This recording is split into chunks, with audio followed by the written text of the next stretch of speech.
ಆತ್ಮೀಯ ಸ್ಪರ್ಧಾರ್ಥಿಗಳೇ ನಮಸ್ತೆ. ನಾನು ನಿಮ್ಮ ಪ್ರೀತಿಯ Mahesh S Pavagada, excellent economics ಪುಸ್ತಕದ ಲೇಖಕರು. ಆತ್ಮೀಯ ವಿದ್ಯಾರ್ಥಿಗಳೇ, ಈ ಎಕ್ಸಲೆಂಟ್ ಎಕನಾಮಿಕ್ಸ್ ಎಂಬ ಪುಸ್ತಕವನ್ನ ಎಲ್ಲ ಸ್ಪರ್ಧಾತ್ಮಕ ಪರೀಕ್ಷೆಗಳಿಗೆ ಉಪಯೋಗ ಆಗಬೇಕು ಅನ್ನೋ ಉದ್ದೇಶದಿಂದ ನನ್ನ 7 ವರ್ಷದ ಸೇವಾ ಅನುಭವವನ್ನ ಈ ಪುಸ್ತಕದ ಮೂಲಕ ರಚನೆ ಮಾಡಿದ್ದೇನೆ. ಇತ್ತೀಚೆಗೆ ನಡೆದಂತಹ ನಮ್ಮ KSRP ಕಾನ್ಸ್ಟೇಬಲ್ ಎಕ್ಸಾಮ್ ಪರೀಕ್ಷೆಲಿರ್ಬೋದು, ರಿಸರ್ವ್ ಸಬ್ ಇನ್ಸ್ಪೆಕ್ಟರ್ ಎಕ್ಸಾಮ್ ಇರ್ಬೋದು, ಹಾಗೆ ನಮ್ಮ ಕರ್ನಾಟಕ ಮಿಲ್ಕ್ ಫೆಡರೇಷನ್ KMF ನಡೆದಂಥ ಎಕ್ಸಾಮ್ ಇರ್ಬೋದು, ಅರ್ಥಶಾಸ್ತ್ರ ವಿಭಾಗದಿಂದ ಏನೆಲ್ಲ ಪ್ರಶ್ನೆಗಳು ಕೇಳಿದ್ದೇನೆ ಆ ಎಲ್ಲ ಪ್ರಶ್ನೆಗಳು ಕೂಡ ಈ ಪುಸ್ತಕದಿಂದ ಕವರ್ ಆಗಿದೆ ಸ್ನೇಹಿತರೆ. ಈ ಪುಸ್ತಕ ಎಕ್ಸಲೆಂಟ್ ಎಕನಾಮಿಕ್ಸ್ ನಮ್ಮ ಮಾರುಕಟ್ಟೆಯಲ್ಲಿ ಲಭ್ಯ ಇದೆ. ಹಾಗೆ ನಮ್ಮ ಸ್ಪರ್ಧಾ ಚೈತ್ರ ಇನ್ಸ್ಟಿಟ್ಯೂಟ್, ಸ್ಪರ್ಧಾ ಚೈತ್ರ ಕೋಚಿಂಗ್ ಸೆಂಟರ್ ವತಿಯಿಂದ ಈ ದಿನ ನಾನು ಅರ್ಥಶಾಸ್ತ್ರಕ್ಕೆ ಸಂಬಂಧಪಟ್ಟಂತೆ ವಿಶೇಷವಾಗಿ KS ಮತ್ತು ಇತರೆ ಸ್ಪರ್ಧಾತ್ಮಕ ಪರೀಕ್ಷೆಗಳಲ್ಲಿ ಬಂದಿರತಕ್ಕಂತಹ ಅರ್ಥಶಾಸ್ತ್ರಕ್ಕೆ ಸಂಬಂಧಪಟ್ಟಂತಹ ವಿಚಾರಗಳನ್ನ ಹಾಗೆ ಪ್ರಶ್ನೆ ಪತ್ರಿಕೆಗಳನ್ನ ನಾನು ವಿಶ್ಲೇಷಣೆ ಮಾಡಲಿದ್ದೇನೆ. ಮತ್ತೊಮ್ಮೆ ನೆನಪು ಮಾಡ್ತಾ ಇದ್ದೇನೆ, excellent economics, it is an available in market. ಈ ದಿನ ನಾವು ವಿಶೇಷವಾಗಿ ಎಕನಾಮಿಕ್ಸ್ಗೆ ಸಂಬಂಧಪಟ್ಟಂತೆ ಯಾವ ವಿಚಾರಗಳು ಟಫ್ ಇರುತ್ತೆ, ಅದರಲ್ಲಿ ವಿಶೇಷವಾಗಿ KSಗೆ ಸಂಬಂಧಪಟ್ಟಂತೆ ಕೇಳಿರ್ತಕ್ಕಂಥ ಪ್ರಶ್ನೆಗಳನ್ನ ವಿಶ್ಲೇಷಣೆ ಮಾಡ್ತಾ ನಾವು ಚರ್ಚೆ ಮಾಡೋಣ ಸ್ನೇಹಿತರೆ. ಅರ್ಥಶಾಸ್ತ್ರದ ಪ್ರಮುಖ ಪ್ರಶ್ನೋತ್ತರಗಳು ಅಂತಕ್ಕಂಥದ್ದು ನೋಡಿ, ಇದರಲ್ಲಿ ನಿಮ್ಮ 2015 KS ಪ್ರಿಲಿಮ್ಸ್ ಅಲ್ಲಿ ಬಂದಿರತಕ್ಕಂಥದ್ದು ಮೊದಲನೇ ಪ್ರಶ್ನೆ ಏನಪ್ಪಾ ಅಂದ್ರೆ, ಪಾವತಿ ಶುಲ್ಕಿನ ಚಾಲ್ತಿಯ ಲೆಕ್ಕವು ಇದನ್ನ ಒಳಗೊಂಡಿರುತ್ತದೆ. ಬ್ಯಾಲೆನ್ಸ್ ಆಫ್ ಪೇಮೆಂಟ್ಗೆ ಸಂಬಂಧಪಟ್ಟಂತೆ, ಬ್ಯಾಲೆನ್ಸ್ ಆಫ್ ಪೇಮೆಂಟ್ಗೆ ಸಂಬಂಧಪಟ್ಟಂತೆ ರಚನೆ ಮಾಡಿರ್ತಕ್ಕಂಥ ಪ್ರಶ್ನೆ ಇದು BOP, ಬ್ಯಾಲೆನ್ಸ್ ಆಫ್ ಪೇಮೆಂಟ್. ನೋಡಿ, ಈ ಪ್ರಶ್ನೆ ಏನು ಕೇಳಿದಾನೆ, ಪಾವತಿ ಶುಲ್ಕಿನ ಚಾಲ್ತಿ ಲೆಕ್ಕವು ಯಾವುದನ್ನ ಒಳಗೊಂಡಿರುತ್ತದೆ? ಅದಕ್ಕೆ 4 ಆಪ್ಷನ್ಸ್ ಕೊಟ್ಟಿದ್ದಾನೆ. ಇದು ವ್ಯಾಪಾರ ಬಾಕಿಯನ್ನ ಮಾತ್ರ ಒಳಗೊಂಡಿರುತ್ತದೆ, ನಿವ್ವಳ ಹೂಡಿಕೆ ಆದಾಯಗಳು ಮತ್ತು ನಿವ್ವಳ ವರ್ಗಾವಣೆಗಳಂತ ಕೊಟ್ಟಿದ್ದಾನೆ, ವ್ಯಾಪಾರ ಬಾಕಿ, ನಿವ್ವಳ ಹೂಡಿಕೆ ಆದಾಯಗಳು ಮತ್ತು ನಿವ್ವಳ ವರ್ಗಾವಣೆಗಳಂತ ಕೊಟ್ಟಿದ್ದಾನೆ, ನಿವ್ವಳ ವರ್ಗಾವಣೆಗಳು, ವ್ಯಾಪಾರ ಬಾಕಿ. ಈ ಪ್ರಶ್ನೆಗೆ ಉತ್ತರ ಏನೇ ಇರಲಿ, you don't worry about that what is the question and what is answer. First you should know what is the concept. ಪಾವತಿ ಶುಲ್ಕ ಅಂದ್ರೆ ಏನು? ನೋಡಿ, ಪಾವತಿ ಶುಲ್ಕ ಅಂದ್ರೆ ಇಷ್ಟೇ, ಬಹಳ ಸಿಂಪಲ್ ಇದೆ. ಒಂದು ನಿರ್ದಿಷ್ಟ ರಾಷ್ಟ್ರ ನಿರ್ದಿಷ್ಟ ಸಮಯದಲ್ಲಿ ಇತರೆ ರಾಷ್ಟ್ರಗಳೊಂದಿಗೆ ನಡೆಸಿದ ಎಲ್ಲ ಆರ್ಥಿಕ ವ್ಯವಹಾರಗಳನ್ನ ನಮೂದಿಸ್ತಕ್ಕಂಥ ಪಟ್ಟಿಗೆ ನಾವು ಪಾವತಿ ಶುಲ್ಕ ಅಂತ ಕರಿತೀವಿ. Balance of payment means it is a list of economic transaction, list of economic transaction between one country with another countries during particular time or duration. ಅಂದರೆ ನಿರ್ದಿಷ್ಟ ರಾಷ್ಟ್ರ ಅಂದ್ರೆ ಯಾವುದು? ಭಾರತ.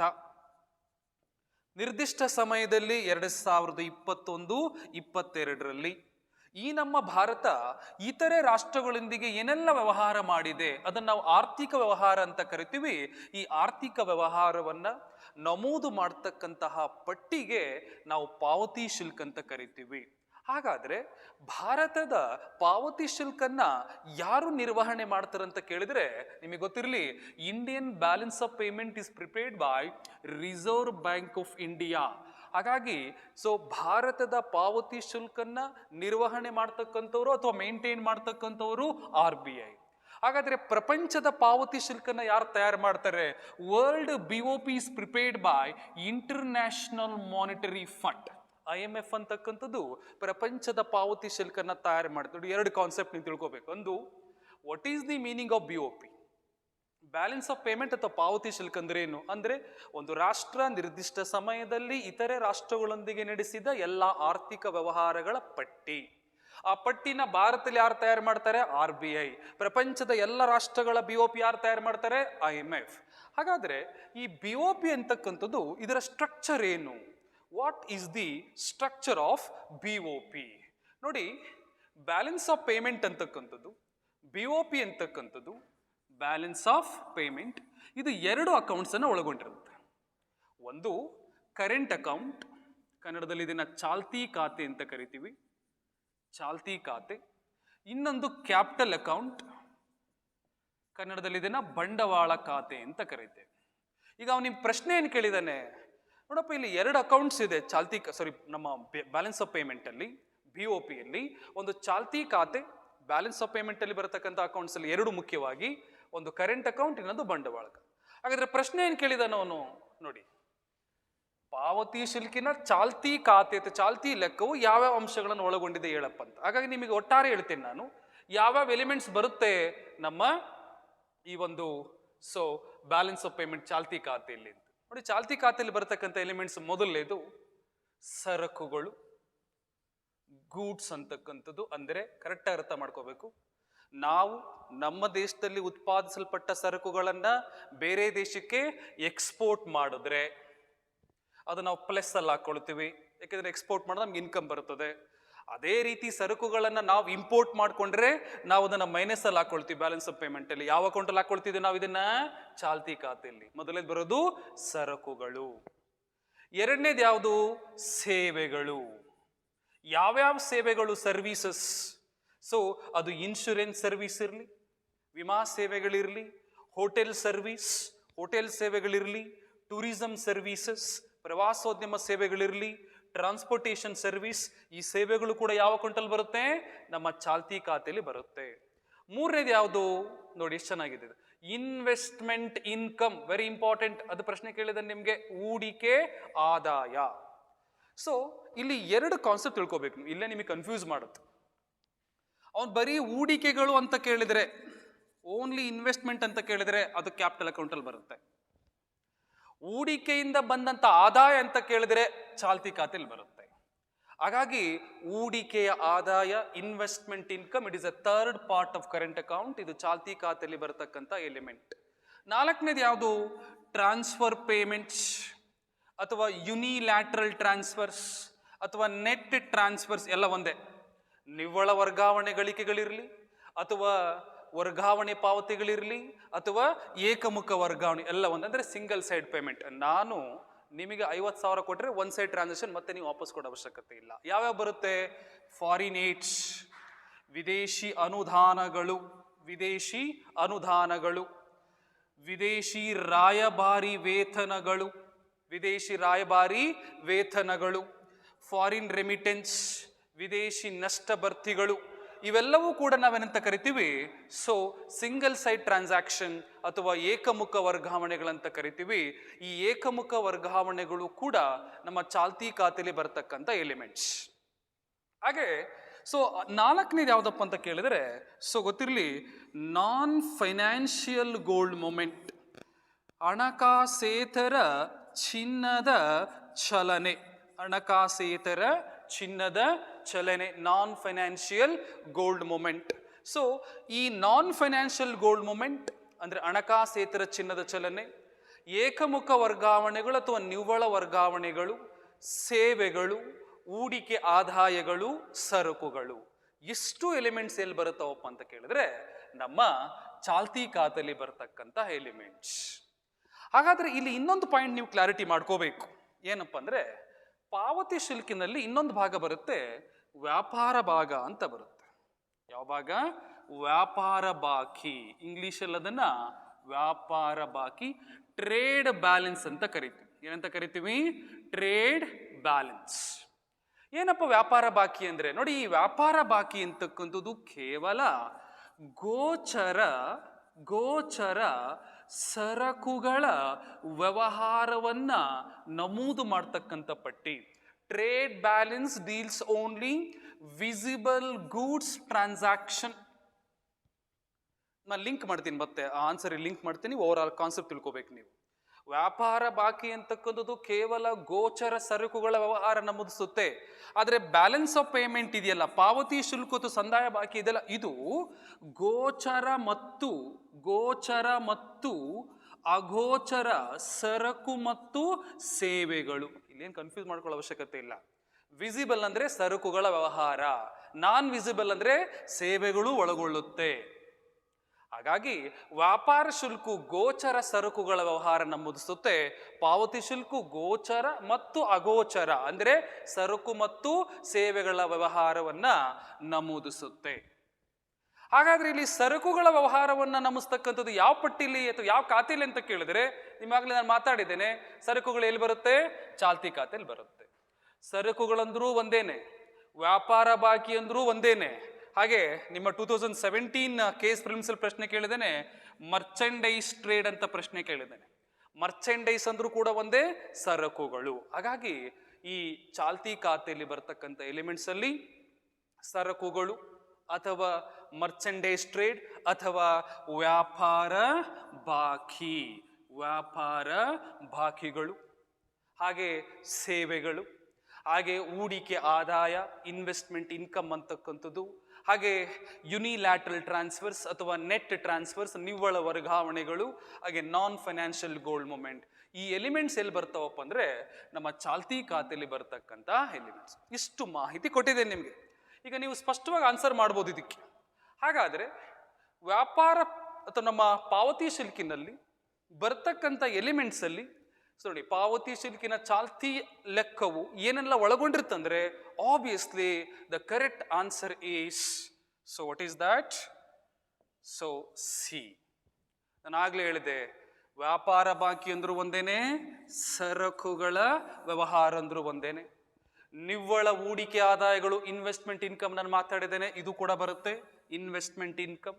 ಹಾಗೆ ನಿವ್ವಳ ವರ್ಗಾವಣೆಗಳು, ಫಾರಿನ್ ನೆಟ್ ಅರ್ನಿಂಗ್ಸ್ ಅಥವಾ ಸೊ ನಮ್ಮ ಏಕಮುಖ ವರ್ಗಾವಣೆಗಳು, ಯುನಿಲ್ಯಾಟ್ರಲ್ ಟ್ರಾನ್ಸ್ಫರ್ಸ್ ಅಥವಾ ಟ್ರಾನ್ಸ್ಫರ್ ಪೇಮೆಂಟ್ಸ್ ಅಂತ ಏನ್ ಕರಿತೀವಿ. ಸ್ಯಾಲರೀಸ್ ಆಫ್ ಫಾರಿನ್ ಎಂಬಾಸಿಡರ್ಸ್, ನಾನಾಗಲೇ ಉದಾಹರಣೆ ಕೊಟ್ಟನಲ್ಲ, ವಿದೇಶಿ ರಾಯಭಾರಿ ವೇತನ ಇರಲಿ, ಫಾರಿನ್ ಏಡ್ ವಿದೇಶಿ ಅನುದಾನಗಳಿರಲಿ, ಫಾರಿನ್ ರೆಮಿಟೆನ್ಸ್ ವಿದೇಶಿ ನಷ್ಟ ಭರ್ತಿಗಳಿರಲಿ, ಇವೆಲ್ಲವೂ ಕೂಡ ಸೊ ನಿವ್ವಳ ವರ್ಗಾವಣೆಗಳು ಅಥವಾ ಏಕಮುಖ ವರ್ಗಾವಣೆಗಳು. ಹಾಗಾಗಿ ಪಾವತಿ ಶಿಲ್ಕಿನ ಚಾಲ್ತಿ ಲೆಕ್ಕದಲ್ಲಿ ಅಂದ್ರೆ BOP ಅಲ್ಲಿ ಬರ್ತಕ್ಕಂಥ ಕರೆಂಟ್ ಅಕೌಂಟ್ ಅಲ್ಲಿ ಬರ್ತಕ್ಕಂಥ ವಿಷಯಗಳು ಯಾವಪ್ಪ ಅಂತ ಕೇಳಿದ್ರೆ, ಒಂದು ಟ್ರೇಡ್ ಬ್ಯಾಲೆನ್ಸ್ ಅಂದ್ರೆ ನಥಿಂಗ್ ಬಟ್ ಗೊತ್ತಿರಬೇಕು, ಸರಕುಗಳು ಅಥವಾ ಮರ್ಚೆಂಡೈಸ್ ಟ್ರೇಡ್. ಹಾಗೆ ನಿವ್ವಳ ಹೂಡಿಕೆ ಆದಾಯ, ನೆಟ್ ಇನ್ವೆಸ್ಟ್ಮೆಂಟ್. ನೋಡಿ, ಹೂಡಿಕೆಗಳು ಅಂತ ಕೇಳಿದ್ರೆ ಬಂಡವಾಳ ಖಾತೆ, ಇಲ್ಲಿ ನಿವ್ವಳ ಹೂಡಿಕೆ ಎಷ್ಟೇ ಕೇಳಿಲ್ಲ, ಮುಂದಕ್ಕೊಂದು ವರ್ಡ್ ಹಾಕಿದ್ದೇನೆ, ನಿವ್ವಳ ಹೂಡಿಕೆ ಆದಾಯಗಳು. ನಿವ್ವಳ ಹೂಡಿಕೆ ಆದಾಯಗಳು it is also comes under current account. And ನಿವ್ವಳ ವರ್ಗಾವಣೆಗಳು, ಫಾರಿನ್ ನೆಟ್ ಅರ್ನಿಂಗ್ಸ್ ಅಥವಾ ಯುನಿಲ್ಯಾಟ್ರಲ್ ಟ್ರಾನ್ಸ್ಫರ್ಸ್ ಅಥವಾ ಟ್ರಾನ್ಸ್ಫರ್ ಪೇಮೆಂಟ್ಸ್ ಅಂತ ಏನು ಕರಿತೀವಿ, ಇವೆಲ್ಲವೂ ನಮ್ಮ ಪಾವತಿ ಶಿಲ್ಕಿನ ಚಾಲ್ತಿ ಲೆಕ್ಕದಲ್ಲಿ ಅಥವಾ ಕರೆಂಟ್ ಅಕೌಂಟ್ ಅಲ್ಲಿ ಬರ್ತಕ್ಕಂಥ ವಿಚಾರ. ಇಲ್ಲಿ ನಿಮ್ಗೆ ಇನ್ನೊಂದು ಅಡಿಷನಲ್ ಇನ್ಫಾರ್ಮೇಶನ್ ಕೊಡೋದಾದ್ರೆ, ಈಗ ನಿಮ್ಮ 2015 KS ಪ್ರಿಲಿಮ್ಸ್ ಅಲ್ಲಿ ಕರೆಂಟ್ ಅಕೌಂಟ್ ಕೇಳಿದ್ದೇನೆ, ನೆಕ್ಸ್ಟ್ 23-24 KS ಪ್ರಿಲಿಮ್ಸ್ ಅಲ್ಲಿ ಕ್ಯಾಪಿಟಲ್ ಅಕೌಂಟ್ ಕೇಳ್ಬೋದು. ಹಾಗಾಗಿ ನಿಮಗೆ ಮಾಹಿತಿ ಇರಲಿ ಏನಪ್ಪಾ ಅಂದ್ರೆ, ಸೊ ಕ್ಯಾಪಿಟಲ್ ಅಕೌಂಟ್ ಅಲ್ಲಿ ಬರ್ತಕ್ಕಂಥ ಎಲಿಮೆಂಟ್ಸ್ ಯಾವ್ಯಾವ ಸರ್? ನೋಡಿ, ಈ ಕ್ಯಾಪಿಟಲ್ ಅಕೌಂಟ್ ಅಲ್ಲಿ ಬರ್ತಕ್ಕಂತಹ ಅಥವಾ ಬಂಡವಾಳ ಖಾತೆಯಲ್ಲಿ ಬರ್ತಕ್ಕಂಥ ಎಲಿಮೆಂಟ್ಸ್ ಅಲ್ಲಿ ಪ್ರಮುಖವಾಗಿ ಮೊದಲೇದು ಸಾಲಗಳು. ಯಾವುದು? ಸಾಲಗಳು, ಡೆಟ್ಸ್. ಅಲ್ಲಿ ಎರಡು ರೀತಿ ಸಾಲ ಬರುತ್ತೆ. ನೀವು ಸಾಲಗಳು ಅಂತ ತಕ್ಷಣ ಕನ್ಫ್ಯೂಸ್ ಮಾಡ್ಕೋಬಾರ್ದು. ಇಂಟರ್ನ್ಯಾಷನಲ್ ಡೆಪ್ಟು ಅಥವಾ ಇಂಟರ್ನಲ್ ಡೆಪ್ಟು, ಎಕ್ಸ್ಟರ್ನಲ್ ಡೆಪ್ಟು ಅದಲ್ಲ. ನಮ್ಮಲ್ಲಿ ನಾವು BOP ಹೇಳ್ಬೇಕಾದ್ರೆ ಅಂದ್ರೆ ಪಾವತಿ ಶುಲ್ಕ ಹೇಳ್ಬೇಕಾದ್ರೆ ಪಬ್ಲಿಕ್ ಡೆಟ್ಸ್, ಸಾರ್ವಜನಿಕ ಸಾಲಗಳು. ಎರಡನೇದು ಪ್ರೈವೇಟ್ ಡೆಟ್ಸ್, ಖಾಸಗಿ ಸಾಲಗಳು. ಹಾಗಾಗಿ ಸಾಲಗಳು ಅಂತಕ್ಕಂಥ ಯಾವ ಖಾತೆಯಲ್ಲಿ ಬರುತ್ತೆ? ಬಂಡವಾಳ ಖಾತೆಯಲ್ಲಿ ಬರುತ್ತೆ. ಎರಡನೇದು ಡೆಪ್ಟ್ ರೀಪೇಮೆಂಟ್, ಸಾಲ ಈಸ್ಕೊಂಡ್ರೆ ಸಾಲ ವಾಪಸ್ ಕೊಡ್ಬೇಕಲ್ಲ, ಸಾಲ ಮರುಪಾವತಿಗಳು, ಅದು ಕೂಡ ಇಲ್ಲಿ ಬರುತ್ತೆ, ನಮ್ಮ ಕ್ಯಾಪಿಟಲ್ ಅಕೌಂಟ್ ಅಲ್ಲಿ ಬರುತ್ತೆ. ಮೂರನೇದು ಇನ್ವೆಸ್ಟ್ಮೆಂಟ್, ಹೂಡಿಕೆ. ನೋಡಿ, ಹೂಡಿಕೆ ಯಾವುದೇ ರೀತಿ ಇರಲಿ, ಅದು ಫಾರಿನ್ ಡೈರೆಕ್ಟ್ ಇನ್ವೆಸ್ಟ್ಮೆಂಟ್, ವಿದೇಶಿ ನೇರ ಬಂಡವಾಳ ಹೂಡಿಕೆ ಇರಲಿ, ಫಾರಿನ್ ಇನ್ಸ್ಟಿಟ್ಯೂಷನಲ್ ಇನ್ವೆಸ್ಟ್ಮೆಂಟ್, ವಿದೇಶಿ ಸಾಂಸ್ಥಿಕ ಹೂಡಿಕೆ ಇರಲಿ, ಫಾರಿನ್ ಪೋರ್ಟ್ಫೋಲಿಯೋ ಇನ್ವೆಸ್ಟ್ಮೆಂಟ್, ವಿದೇಶಿ ಪೋರ್ಟ್ಫೋಲಿಯೋ ಹೂಡಿಕೆ ಇರಲಿ, ಯಾವುದೇ ರೀತಿ ಹೂಡಿಕೆ ಇರಲಿ, ಅದು ಕ್ಯಾಪಿಟಲ್ ಅಕೌಂಟ್. ನೋಡಿ, ಇಲ್ಲಿ ಕನ್ಫ್ಯೂಸ್ ಮಾಡ್ಕೋಬಾರದು ನೀವು. ಹೂಡಿಕೆಗಳು ಅಂತ ಕೇಳಿದ್ರೆ ನಮ್ಮ ಬಂಡವಾಳ ಖಾತೆ, ಹೂಡಿಕೆ ಆದಾಯ ಅಂತ ಕೇಳಿದ್ರೆ ಚಾಲ್ತಿ ಖಾತೆ. Investment income comes under current account, but investment comes under capital account. Next ನಾಲ್ಕನೇದು ಬ್ಯಾಂಕಿಂಗ್ ಟ್ರಾನ್ಸಾಕ್ಷನ್, ಬ್ಯಾಂಕುಗಳ ವ್ಯವಹಾರ. ನಾವು ಸ್ವಿಸ್ ಬ್ಯಾಂಕಲ್ಲಿ ಅಕೌಂಟ್ ಓಪನ್ ಮಾಡಿ ಟ್ರಾನ್ಸಾಕ್ಷನ್ ಮಾಡ್ಕೊಂಡ್ರೆ, ಬೇರೆ ದೇಶದವರು ನಮ್ಮ ದೇಶದ ಬ್ಯಾಂಕಿನ ಸೇವೆಗಳು ಬಳಸ್ಕೊಂಡ್ರೆ ಬ್ಯಾಂಕಿಂಗ್ ಟ್ರಾನ್ಸಾಕ್ಷನ್ ಅಂತಕ್ಕಂಥದ್ದು. ಹಾಗೆ ಐದನೇದು SDR ಮತ್ತೆ IMF ಅಕೌಂಟ್ಸ್ ಅಂತಕ್ಕಂಥದ್ದು. ಸೊ ಸ್ಪೆಷಲ್ ಡ್ರಾಯಿಂಗ್ ರೈಟ್ಸ್, ವಿಶೇಷ ಸ್ವೀಕಾರ ಹಕ್ಕುಗಳು. It is a special currency issued by international monetary fund. IMF ವಿತರಣೆ ಮಾಡ್ತಕ್ಕಂಥ ವಿಶೇಷ ಕರೆನ್ಸಿ ನಮ್ಮ ವಿಶೇಷ ಸ್ವೀಕಾರ ಹಕ್ಕುಗಳು ಅಥವಾ SDR ಅಂತಕ್ಕಂಥದ್ದು. SDR ಮೂಲಕ ನಾನು ವ್ಯವಹಾರ ಮಾಡಿದ್ರೆ, ನಮ್ಮ ದೇಶ ವ್ಯವಹಾರ ಮಾಡಿದ್ರೆ ಅದು ಯಾವ ಅಕೌಂಟಲ್ಲಿ ಬರ್ತದೆ? ಬಂಡವಾಳ ಖಾತೆಯಲ್ಲಿ ಬರುತ್ತೆ. IMF ಅಕೌಂಟ್ಸ್, ನಾವು IMF ಬಳಿ ಸಾಲ ಪಡ್ಕೊಂಡ್ರೆ, ಹಣಕಾಸು ನೆರವು ಪಡ್ಕೊಂಡ್ರೆ ಅದು ಕೂಡ ಯಾವ ಖಾತೆಯಲ್ಲಿ ಬರುತ್ತೆ? ಕ್ಯಾಪಿಟಲ್ ಅಕೌಂಟ್ ಅಂತಕ್ಕಂಥದ್ದು. ನೆಕ್ಸ್ಟ್ ಎರರ್ಸ್ ಅಂಡ್ ಒಮಿಷನ್ಸ್, ನಿವ್ವಳ ತಪ್ಪುಗಳು ಮತ್ತು ಒಪ್ಪುಗಳು. ಅಂದರೆ ಈ IMF ಅಥವಾ ನಮ್ಮ ಈ ಬ್ಯಾಲೆನ್ಸ್ ಆಫ್ ಪೇಮೆಂಟ್ ಅಂತ ಲೆಕ್ಕಾಚಾರ ಮಾಡಬೇಕಾದ್ರೆ ನಾವೇನಾದ್ರೂ ಮಿಸ್ಟೇಕ್ ಮಾಡಿದ್ರೆ, ಸೇ ಫಾರ್ ಎಕ್ಸಾಂಪಲ್ ನಾವು ಅಮೆರಿಕಕ್ಕೆ 500 ಕ್ವಿಂಟಾಲ್ ರಾಗಿ ಕಳಿಸಿದ್ದೀವಿ, 500 ಕ್ವಿಂಟಾಲ್ಗೆ ನಮಗೊಂದು 50 ಅಥವಾ ಒಂದು 5 ಲಕ್ಷ ವರಮಾನ ಬಂದಿದೆ. ಆ ವರಮಾನವನ್ನು ಲೆಕ್ಕಾಚಾರ ಮಾಡ್ಬೇಕಾದ್ರೆ ತಪ್ಪು ಮಾಡಿದ್ದೀವಿ. ನಾವು 50 ಲಕ್ಷ ಎಂಟ್ರಿ ಮಾಡ್ಕೋಬೇಕಿತ್ತು, ನಾವೇನು ಮಾಡಿದ್ವಿ 45 ಲಕ್ಷ ಎಂಟ್ರಿ ಮಾಡಿದ್ವಿ, ಅಂದರೆ ತಪ್ಪು ಮಾಡಿದ್ದೀವಿ. ಆ ರೀತಿ ಏನಾದರೂ ಎರರ್ಸ್ ಮಿಸ್ಟೇಕ್ಸ್ ಮಾಡಿದರೆ ಆ ಎರರ್ಸ್ ಅಂಡ್ ಒಮಿಷನ್ಸ್ ಅಂತಕ್ಕಂಥದ್ದು ಕ್ಯಾಪಿಟಲ್ ಅಕೌಂಟಲ್ಲಿ ಬರ್ತಕ್ಕಂಥ. ಹಾಗಾಗಿ ಬಂಡವಾಳ ಖಾತೆಯಲ್ಲಿ ಬರ್ತಕ್ಕಂಥ ಎಲಿಮೆಂಟ್ಸ್ ಪಾವತಿ ಶಿಲ್ಕಿನಲ್ಲಿ ಯಾವುದಪ್ಪ ಅಂತ ಕೇಳಿದ್ರೆ, ಮೊದಲೇದು ಸಾಲಗಳು, ಅಲ್ಲಿ 2 ಬರ್ತದೆ, ಖಾಸಗಿ ಸಾಲ ಮತ್ತು ಸರ್ಕಾರಿ ಸಾಲ ಅಥವಾ ಸಾರ್ವಜನಿಕ ಸಾಲ. ಇನ್ನೊಂದು ಸಾಲ ಮರುಪಾವತಿಗಳು, ಹಾಗೆ ನಮ್ಮ ಹೂಡಿಕೆಗಳಲ್ಲಿ ಫಾರಿನ್ ಡೈರೆಕ್ಟ್ ಇನ್ವೆಸ್ಟ್ಮೆಂಟ್, ವಿದೇಶಿ ನೇರ ಬಂಡವಾಳ ಹೂಡಿಕೆ, ಫಾರಿನ್ ಇನ್ಸ್ಟಿಟ್ಯೂಷನ್ ಇನ್ವೆಸ್ಟ್ಮೆಂಟ್, ವಿದೇಶಿ ಸಾಂಸ್ಥಿಕ ಹೂಡಿಕೆ, ಸೊ ಫಾರಿನ್ ಪೋರ್ಟ್ಫೋಲಿಯೋ ಇನ್ವೆಸ್ಟ್ಮೆಂಟ್ ಅಂತಕ್ಕಂಥದ್ದು, ಹಾಗೆ ಬ್ಯಾಂಕಿಂಗ್ ಟ್ರಾನ್ಸಾಕ್ಷನ್, ಹಾಗೆ ನಮ್ಮ SDR ಲೆಕ್ಕಗಳು ಮತ್ತು IMF ಲೆಕ್ಕಗಳು, ಎರರ್ಸ್ ಅಂಡ್ ಒಮಿಷನ್ಸ್. ಸೊ ಇಷ್ಟು ವಿಚಾರಗಳು ನಿಮ್ಮ ಬಂಡವಾಳ ಖಾತೆಯಲ್ಲಿ ಬರ್ತಕ್ಕಂಥ ವಿಚಾರ. ನೆಕ್ಸ್ಟ್ ಏನಾದರೂ ಪ್ರಶ್ನೆ ಕೇಳಿದ್ರೆ ಕ್ಯಾಪಿಟಲ್ ಅಕೌಂಟಲ್ಲಿ ಏನು ಬರುತ್ತೆ, ಅಥವಾ 4-3 ಆಪ್ಷನ್ ಕರೆಂಟ್ ಅಕೌಂಟ್ ಕೊಟ್ಬಿಟ್ಟು ಇದು ಕ್ಯಾಪಿಟಲ್ ಅಕೌಂಟಲ್ಲಿ ಒಂದು ಪಾರ್ಟ್ ಕೊಟ್ಬಿಟ್ಟು ಇದು ಯಾವುದು ಬಂಡವಾಳ ಖಾತೆ ಭಾಗ ಆಗಿದೆ ಗುರುತಿಸಿ ಅಂತ ಕೇಳಿದಾಗ ಇಷ್ಟು ಅಂಶ ಇರುತ್ತೆ, ನೀವು ಕರೆಕ್ಟಾಗಿ ಚೂಸ್ ಮಾಡಬೇಕಾಗ್ತದೆ. ಹಾಗಾಗಿ ಒಟ್ಟಾರೆಯಾಗಿ ಸೊ ಪಾವತಿ ಶುಲ್ಕ ಅಂದರೆ ಏನು, ಹಾಗೆ ಪಾವತಿ ಶಿಲ್ಕಿನಲ್ಲಿ ಬರ್ತಕ್ಕಂಥ 2 ಲೆಕ್ಕಗಳು ಹೇಳಿದ್ದೀನಿ, ಚಾಲ್ತಿ ಖಾತೆ, ಬಂಡವಾಳ ಖಾತೆ. ಚಾಲ್ತಿ ಖಾತೆಯಲ್ಲಿ ಬರ್ತಕ್ಕಂಥ ಎಲಿಮೆಂಟ್ಸ್ ಯಾವ್ಯಾವು, ಬಂಡವಾಳ ಖಾತೆಯಲ್ಲಿ ಬರ್ತಕ್ಕಂಥ ಎಲಿಮೆಂಟ್ಸ್ ಯಾವ್ಯಾವು. ಸೊ ಹಾಗಾಗಿ ಪಾವತಿ ಶುಲ್ಕಿನ ಚಾಲ್ತಿ ಲೆಕ್ಕ ಏನೆಲ್ಲ ಒಳಗೊಂಡಿರುತ್ತಂತ ಕೇಳಿದ್ರೆ, ಇದು ವ್ಯಾಪಾರ ಬಾಕಿ, ನಿವ್ವಳ ಹೂಡಿಕೆ ಆದಾಯಗಳು, ನಿವ್ವಳ ವರ್ಗಾವಣೆಗಳು, ಇಷ್ಟು ಅಂಶಗಳು ಎಲ್ಲಿ ಬರುತ್ತಪ್ಪ ಅಂತ ಕೇಳಿದ್ರೆ ನಮ್ಮ ಪಾವತಿ ಶಿಲ್ಕಿನ ಚಾಲ್ತಿ ಲೆಕ್ಕಾಚಾರದಲ್ಲಿ ಉಲ್ಲೇಖ ಆಗ್ತದೆ ಅಂತ. ಸೊ ಇದು ನಿಮ್ಮ BOPಗೆ ಸಂಬಂಧಪಟ್ಟಂತಹ ಒಟ್ಟಾರೆ ಮಾಹಿತಿ ಅಂತಕ್ಕಂಥದ್ದು. Hope you understand. So you move the next question. So this is very important. ಭಾರತದ NDPಯು NNPಗಿಂತಲೂ ಹೆಚ್ಚಾಗಿದ್ದಲ್ಲಿ ಏನನ್ನ ಸೂಚಿಸುತ್ತದೆ? If Indian net domestic product is greater than Indian net national product, what will indicate? ಅದು ಏನು ಇಂಡಿಕೇಟ್ ಮಾಡ್ತದೆ ಅಂತ ಪ್ರಶ್ನೆ ಕೇಳಿದ್ದಾನೆ. ಅಲ್ಲೇನು ಹೇಳ್ತಾನೆ, ಪ್ರೈವೇಟ್ ಇನ್ವೆಸ್ಟ್ಮೆಂಟ್ ಜಾಸ್ತಿ ಆಗಿರುತ್ತೆ, ಅಂದರೆ ಖಾಸಗಿ ವಲಯದಲ್ಲಿ ಉತ್ಪಾದನೆ ಹೆಚ್ಚಾಗಿರುತ್ತೆ ಅಂತ ಒಂದು ಆಪ್ಷನ್ ಹಾಕಿದ್ದಾನೆ. ಸಾರ್ವಜನಿಕ ವಲಯದಲ್ಲಿ ಉತ್ಪಾದನೆ ಹೆಚ್ಚಾಗಿರುತ್ತಂತ ಒಂದು ಆಪ್ಷನ್ ಹಾಕಿದ್ದಾನೆ. ವಿದೇಶದಿಂದ ನಿವ್ವಳ ಗಳಿಕೆಗಳು ಧನಾತ್ಮಕವಾಗಿರುತ್ತೆ, so foreign net earnings is positive, foreign net earnings is negative, ವಿದೇಶಿ ನಿವ್ವಳ ಗಳಿಕೆಗಳು ಋಣಾತ್ಮಕವಾಗಿರುತ್ತೆ. ಇದಕ್ಕೆ ಆನ್ಸರ್ ನಾವು ಆಮೇಲೆ ಚರ್ಚೆ ಮಾಡೋಣ. You should know what is the concept.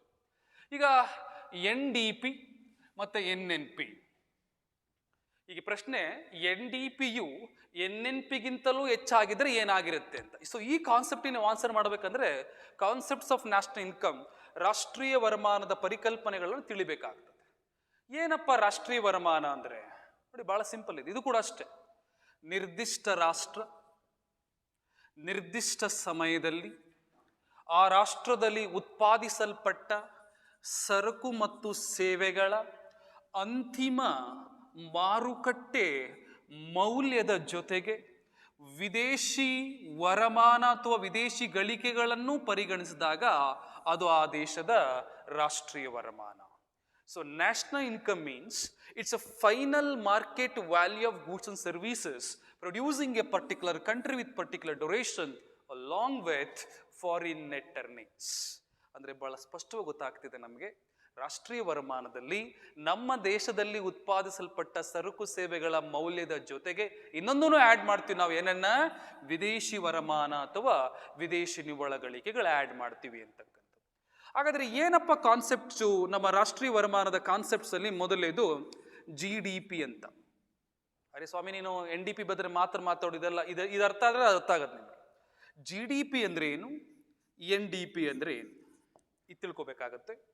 ಹಾಗೆ GNP ಅಂದರೆ ಏನು, NNP ಅಂದರೆ ಏನು ತಿಳ್ಕೊಬೇಕಾಗ್ತದೆ. ಇಷ್ಟು ತಿಳ್ಕೊಂಡ್ರೆ ಅದಕ್ಕೆ ನೀವು ಭಾಳ ಈಸಿಯಾಗಿ ಆನ್ಸರ್ ಮಾಡ್ಬೋದು. ಈಗ ಫಸ್ಟ್ GDP ಅಂದರೆ ಏನು? Gross domestic product. Gross domestic product, ಇದನ್ನು ಕನ್ನಡದಲ್ಲಿ ಒಟ್ಟು ದೇಶೀಯ ಉತ್ಪನ್ನ ಅಂತ ಕರಿತೀವಿ.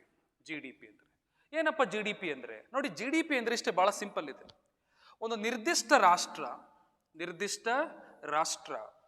ನಾನು ಶ್ರೀಲಂಕಾ ಬರೆದಿದ್ದೀನಿ, ಭಾರತ ಬರೆಯೋದು ಭಾಳ ಕಷ್ಟ ಇದೆ, ಇದು ಶ್ರೀಲಂಕಾ ಭಾಳ ಈಸಿ ಇದೆ. ನಿರ್ದಿಷ್ಟ ರಾಷ್ಟ್ರ ನಿರ್ದಿಷ್ಟ ಸಮಯದಲ್ಲಿ ಆ ರಾಷ್ಟ್ರದ ಭೌಗೋಳಿಕ ಗಡಿ ಪ್ರದೇಶದ ಒಳಗಡೆ ಉತ್ಪಾದಿಸಲ್ಪಟ್ಟ ಸರಕು ಮತ್ತು ಸೇವೆಗಳ ಅಂತಿಮ ಮಾರುಕಟ್ಟೆ ಮೌಲ್ಯಕ್ಕೆ ನಾವು GDP ಅಂತ ಕರಿತೇವೆ. GDP means it's a final market value of goods and services producing within a geographical boundary of particular country. ಅಂದ್ರೆ ಆ ದೇಶದ ಒಳಗಡೆ ನೋಡಿ, ಗ್ರಾಸ್ ಡೊಮೆಸ್ಟಿಕ್ ಪ್ರಾಡಕ್ಟ್.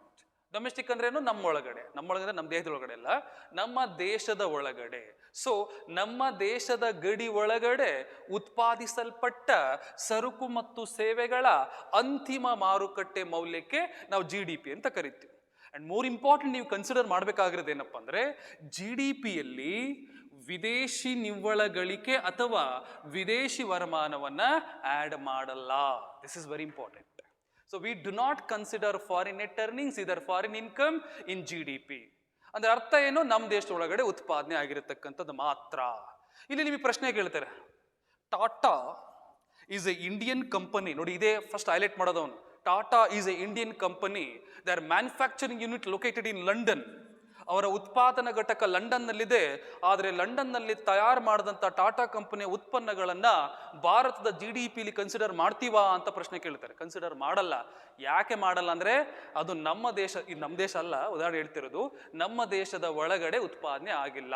ನಿಮಗೆ ಕನ್ಫ್ಯೂಸ್ ಆಗೋದೇನೋ, ಇಂಡಿಯನ್ ಕಂಪನಿ, ಅದು ಯಾವುದೇ ಕಂಪನಿ ಆಗಿರಲಿ, whether it is Indian companies, foreign company, doesn't matter. The matter is where the production happens. ಉತ್ಪಾದನೆ ಅಂತಕ್ಕಂಥ ಎಲ್ಲಿ ಸಂಭವಿಸಿದೆ ಅದರ ಆಧಾರದ ಮೇಲೆ ನಾವು GDPನ ವ್ಯಾಖ್ಯಾನ ಮಾಡ್ತೀವಿ. ಹಾಗಾಗಿ ಇಷ್ಟೇ ತಿಳ್ಕೊಳ್ಳಿ, GDP ಅಂದ್ರೆ ಆ ದೇಶದ ಒಳಗಡೆ ಉತ್ಪಾದಿಸಲ್ಪಟ್ಟ ಸರಕು ಸೇವೆಗಳ ಒಟ್ಟು ಮೌಲ್ಯ.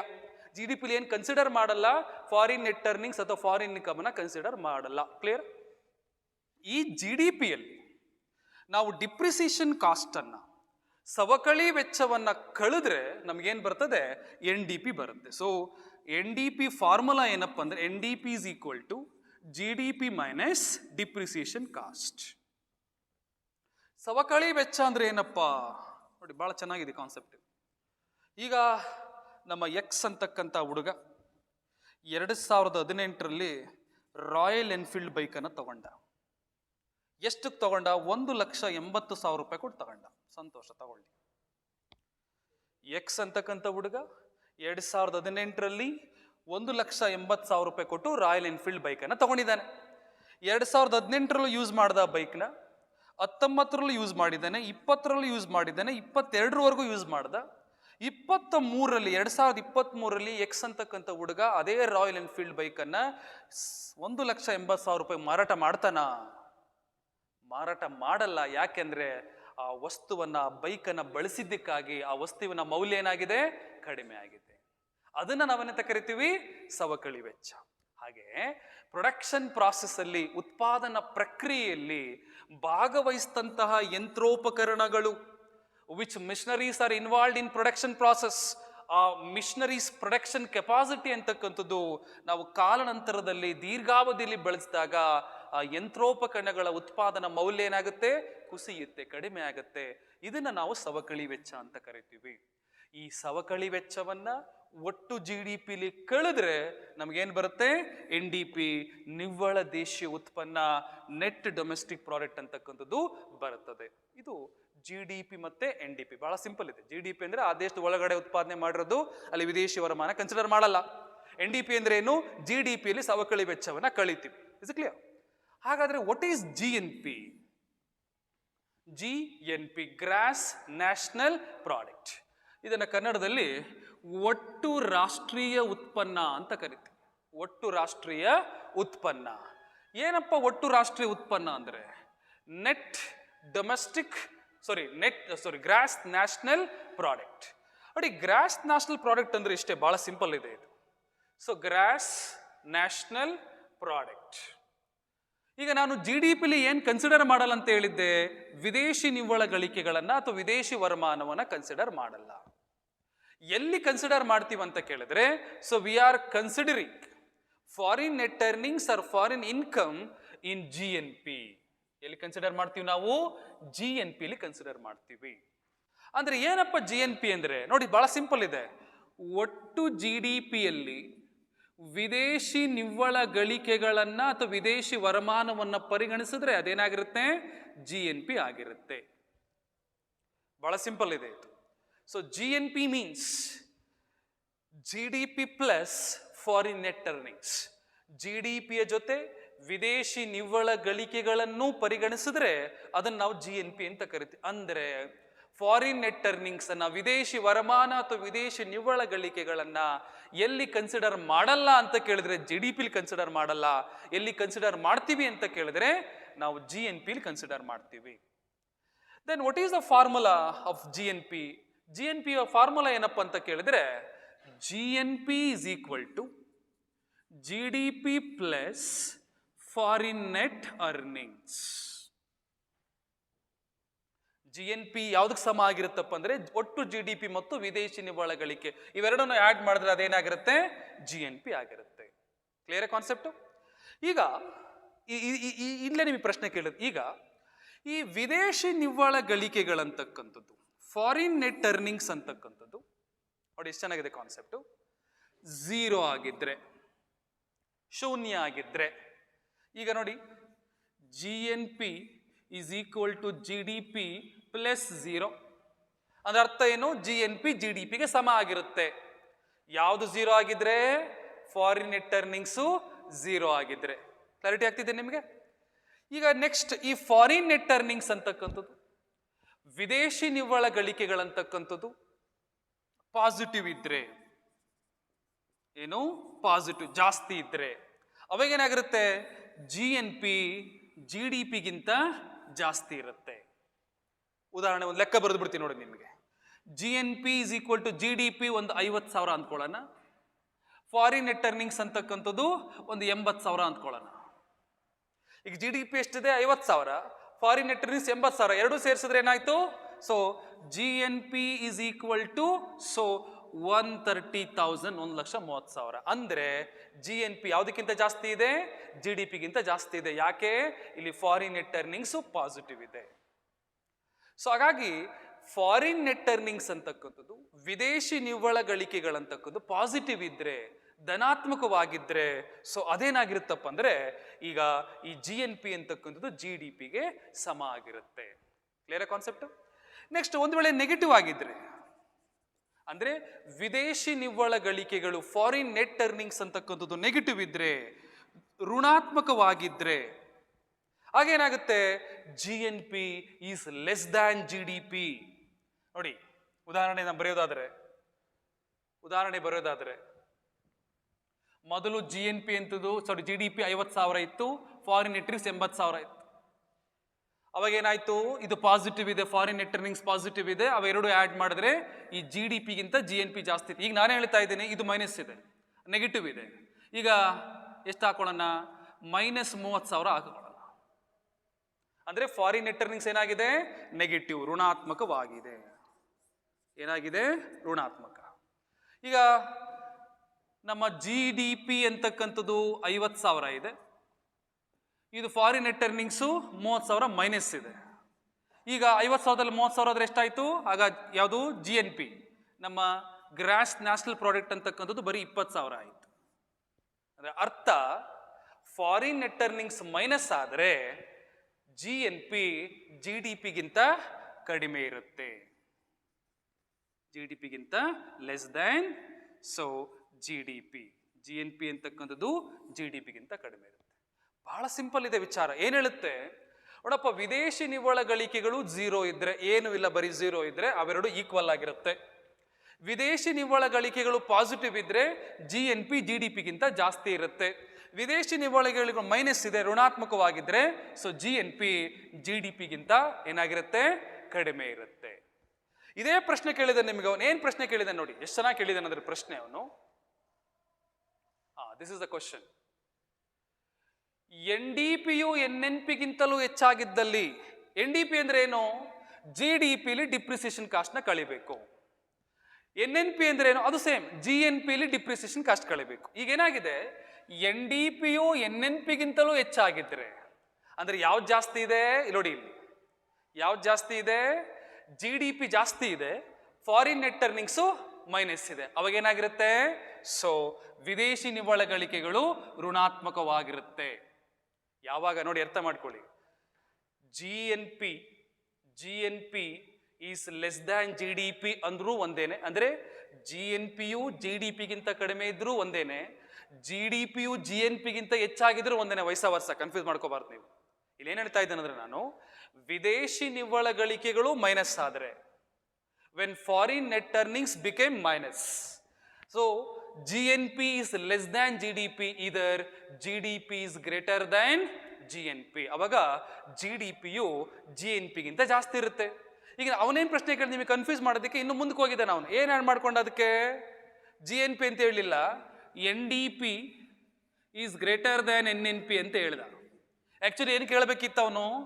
GDP is greater than GNP ಅಂತ ಕೇಳಬೇಕಿತ್ತು. ಅಂದ್ರೆ ಇದ್ರಲ್ಲಿ ಏನ್ ಮಾಡಿದ್ದಾನೆ? ಮೈನಸ್ ಡಿಪ್ರಿಸಿಯೇಷನ್ ಮಾಡಿದ್ದಾನೆ. ಸಂತೋಷ, ಏನಾರು ಮಾಡ್ಕೊಳ್ಳಿ. ಈಗ ಹಿಂಗಿದ್ದಾಗ GDPಯು GNPಗಿಂತ ಹೆಚ್ಚಾಗಿದ್ರೆ ಅಥವಾ NDPಯು NNPಗಿಂತ ಜಾಸ್ತಿ ಇದ್ರೆ ಫಾರಿನ್ ನೆಟ್ ಅರ್ನಿಂಗ್ಸ್ ಏನಾಗಿರುತ್ತೆ? ಮೈನಸ್. ಹಾಗಾಗಿ ದ ಕರೆಕ್ಟ್ ಆನ್ಸರ್ ಏನಪ್ಪಾ ಅಂದ್ರೆ ಈ ಪ್ರಶ್ನೆಗೆ, ಸೊ ವಿದೇಶಿ ನಿವ್ವಳ ಗಳಿಕೆಗಳು ಸೊ ಏನಾಗಿರುತ್ತೆ? ಸೊ ಋಣಾತ್ಮಕವಾಗಿರುತ್ತೆ. This is the correct answer. ಹಾಗಾಗಿ ಮತ್ತೊಮ್ಮೆ ಹೇಳ್ತೇನೆ, ನಿಮಗೆ ಕನ್ಫ್ಯೂಸ್ ಮಾಡ್ಕೋಬೇಡಿ. NDPಯು NNPಗಿಂತಲೂ ಹೆಚ್ಚಾಗಿದ್ರೆ ವಿದೇಶಿ ನಿವ್ವಳ ಗಳಿಕೆಗಳೇನಾಗಿರುತ್ತೆ? It is became negative. ಒಂದ್ ವೇಳೆ ವಿದೇಶಿ ನಿವ್ವಳ ಗಳಿಕೆಗಳು ಪಾಸಿಟಿವ್ ಇದ್ರೆ ಏನಾಗಿರುತ್ತೆ? So NDP is less than NNP, ಅಂದ್ರೆ ಏನಾಗಿರುತ್ತೆ? NNPಯು NDPಗಿಂತ ಜಾಸ್ತಿ ಇರುತ್ತೆ. ಒಂದ್ ವೇಳೆ ಈ ವಿದೇಶಿ ನಿವ್ವಳ ಗಳಿಕೆಗಳು 0 ಆಗಿದ್ರೆ ಇವೆರಡು ಈಕ್ವಲ್ ಆಗುತ್ತೆ. ಅದೇ ನಾನು ಬರ್ದಿರೋದಿಲ್ಲಿ. ಏನ್ ಬರ್ದಿದ್ದೀನಿ ನೋಡಿ, ಅರ್ಥ ಮಾಡ್ಕೊಳ್ಳಿ. ನೋಡಿ, ಫಾರಿನ್ ನೆಟ್ ಅರ್ನಿಂಗ್ಸ್ ಬಿಕೇಮ್ 0, ವಿದೇಶಿ ನಿವ್ವಳ ಗಳಿಕೆಗಳು ಶೂನ್ಯ ಆಗಿದ್ರೆ GNP GDPಗೆ ಸಮ ಆಗಿರುತ್ತೆ. ಫಾರಿನ್ ನೆಟ್ ಅರ್ನಿಂಗ್ಸ್ ವಿದೇಶಿ ನಿವ್ವಳ ಗಳಿಕೆಗಳು ಪಾಸಿಟಿವ್ ಇದ್ರೆ GNP GDPಗಿಂತ ಜಾಸ್ತಿ ಇರುತ್ತೆ. ವಿದೇಶಿ ನಿವ್ವಳ ಗಳಿಕೆಗಳು ನೆಗೆಟಿವ್ ಇದ್ರೆ GNP GDPಗಿಂತ ಕಡಿಮೆ ಇರುತ್ತೆ. ಅಂದ್ರೆ ಯಾವ್ದು ಜಾಸ್ತಿ ಇರುತ್ತೆ? GDP ಜಾಸ್ತಿ ಇರುತ್ತೆ, GNP ಕಡಿಮೆ ಇರುತ್ತೆ. ಅವ್ನು ಹಿಂಗೆ ಕೇಳಬೇಕಾಯ್ತು. ಬದಲಾಗಿ ನಿಮಗೆ ಕನ್ಫ್ಯೂಸ್ ಮಾಡಕ್ಕೆ ಏನ್ ಮಾಡ್ದ? NDP ಮತ್ತೆ NNP ಅಂದ್ರೆ ಮೈನಸ್ ಡಿಪ್ರಿಸಿಯೇಷನ್ ಮಾಡಿ ಪ್ರಶ್ನೆ ಕೇಳಿದ್ದೇನೆ. ಇಲ್ಲಿ NDPಯು NNPಗಿಂತ ಜಾಸ್ತಿ ಇದ್ರೆ, net domestic product is greater than net national product, during that time ಏನಾಗುತ್ತೆ? ಫಾರಿನ್ ನೆಟ್ ಅರ್ನಿಂಗ್ಸ್ ಅಂತಕ್ಕಂಥ ಏನಾಗಿರುತ್ತೆ? ನೆಗೆಟಿವ್ ಆಗಿರುತ್ತೆ. ಅದೇ ಪ್ರಶ್ನೆ ಕೇಳಿರೋದು ಅವನು. ಏನ್ ಮಾಡಿದಾನೆ ನೋಡಿ, ಭಾರತದ NDPಯು NNPಗಿಂತಲೂ ಹೆಚ್ಚಾಗಿದ್ದಲ್ಲಿ ಸೊ ವಿದೇಶಿ ನಿವ್ವಳ ಗಳಿಕೆಗಳು ಋಣಾತ್ಮಕವಾಗಿರುತ್ತೆ, ನೆಗೆಟಿವ್ ಆಗಿರುತ್ತೆ. ಇದನ್ನ ನಾವೇನಂತ ಕರಿತೀವಿ? ಸೊ ಇದು ಪ್ರಶ್ನೆಗೆ ಸರಿಯಾದ ಉತ್ತರ. ಈಗ ನಿಮಗೆ ಈ ರೀತಿ ಬಂದಿದ್ರೆ, ಒಂದ್ ವೇಳೆ ನೋಡಿ, ಇದನ್ನ ರಿವರ್ಸ್ ಬರೀತೀನಿ ನಾನು. NNPಯು NDPಗಿಂತ ಜಾಸ್ತಿ ಇದ್ರೆ ಅವಾಗ ಯಾವ್ದು ಆನ್ಸರ್ ಆಗ್ತಿತ್ತು? This is the correct answer. ಅಂದ್ರೆ ವಿದೇಶಿ ನಿವ್ವಳ ಗಳಿಕೆಗಳು ಧನಾತ್ಮಕವಾಗಿದ್ರೆ ಸೊ NNP ಅಂತಕ್ಕಂಥದ್ದು ಅಥವಾ GNP ಅಂತಕ್ಕಂಥದ್ದು GDPಗಿಂತ ಜಾಸ್ತಿ ಇರುತ್ತೆ. ಒಂದು ವೇಳೆ ವಿದೇಶಿ ನಿವ್ವಳ ಗಳಿಕೆಗಳು ಇದೆಯಲ್ಲ ನೋಡಿ, ಇದು 0 ಆಗಿದ್ರೆ ಅವೆರಡು ಈಕ್ವಲ್ ಆಗ್ತಾ ಇತ್ತು. ಹಾಗಾಗಿ ಈ ಪ್ರಶ್ನೆಗೆ ಸರಿಯಾದ ಉತ್ತರ ಏನಪ್ಪಾ ಅಂದ್ರೆ, ಸೊ ವಿದೇಶಿ ನಿವ್ವಳ ಗಳಿಕೆಗಳು ಋಣಾತ್ಮಕವಾಗಿದ್ದಾಗ NDP ಜಾಸ್ತಿ ಇರುತ್ತೆ, ಸೊ NNP ಕಡಿಮೆ ಇರುತ್ತೆ. ಕರೆಕ್ಟಾಗಿ ಕೇಳಬೇಕಾಗಿದ್ದೆ. ಏನ್ ಕೇಳಬೇಕಾಗಿತ್ತು? GDP GNP ಅಂತ ಕೇಳಬೇಕಿತ್ತು. ನಾನು ಕೇಳಿಲ್ಲ. ನಿಮಗೆ ಕನ್ಫ್ಯೂಸ್ ಮಾಡೋದಕ್ಕೆ ಮೈನಸ್ ಡಿಪ್ರಿಸಿಯೇಷನ್ ಮಾಡಿ ಪ್ರಶ್ನೆ ಕೇಳಿದ್ದಾನೆ. NDPಯು NNPಗಿಂತಲೂ ಹೆಚ್ಚಾಗಿದ್ದಲ್ಲಿ ವಾಟ್ ವಿಲ್ ಹ್ಯಾಪನ್ ಅಂತ. So when NDP is greater than NNP, that indicate foreign net earnings is minus or negative. So this is about foreign net earnings and national income. ಇದು ರಾಷ್ಟ್ರೀಯ ವರಮಾನ ಮತ್ತು ವಿದೇಶಿ ನಿವ್ವಳ ಗಳಿಕೆಗಳಿಗೆ ಸಂಬಂಧಪಟ್ಟಂತಹ ಮಾಹಿತಿ. Next, hope you understand. Will move on the next question. Next, ಆದಾಯ ಅಸಮಾನತೆ, ಇನ್ಕಮ್ ಇನ್ಇಕ್ವಾಲಿಟಿಯನ್ನ ತಗ್ಗಿಸುವಲ್ಲಿ, ಕಡಿಮೆ ಮಾಡುವಲ್ಲಿ ಯಾವ ರೀತಿ ತೆರಿಗೆಗಳು ಅನುಕೂಲ ಮಾಡಿಕೊಡುತ್ತೆ ಅಂತ ಪ್ರಶ್ನೆ ಕೇಳಿದ್ದಾನೆ. So which of the taxation can help to reduce income inequality? ಆದಾಯ ಅಸಮಾನತೆ ಅಂದ್ರೆ ಏನು ನೋಡಿ?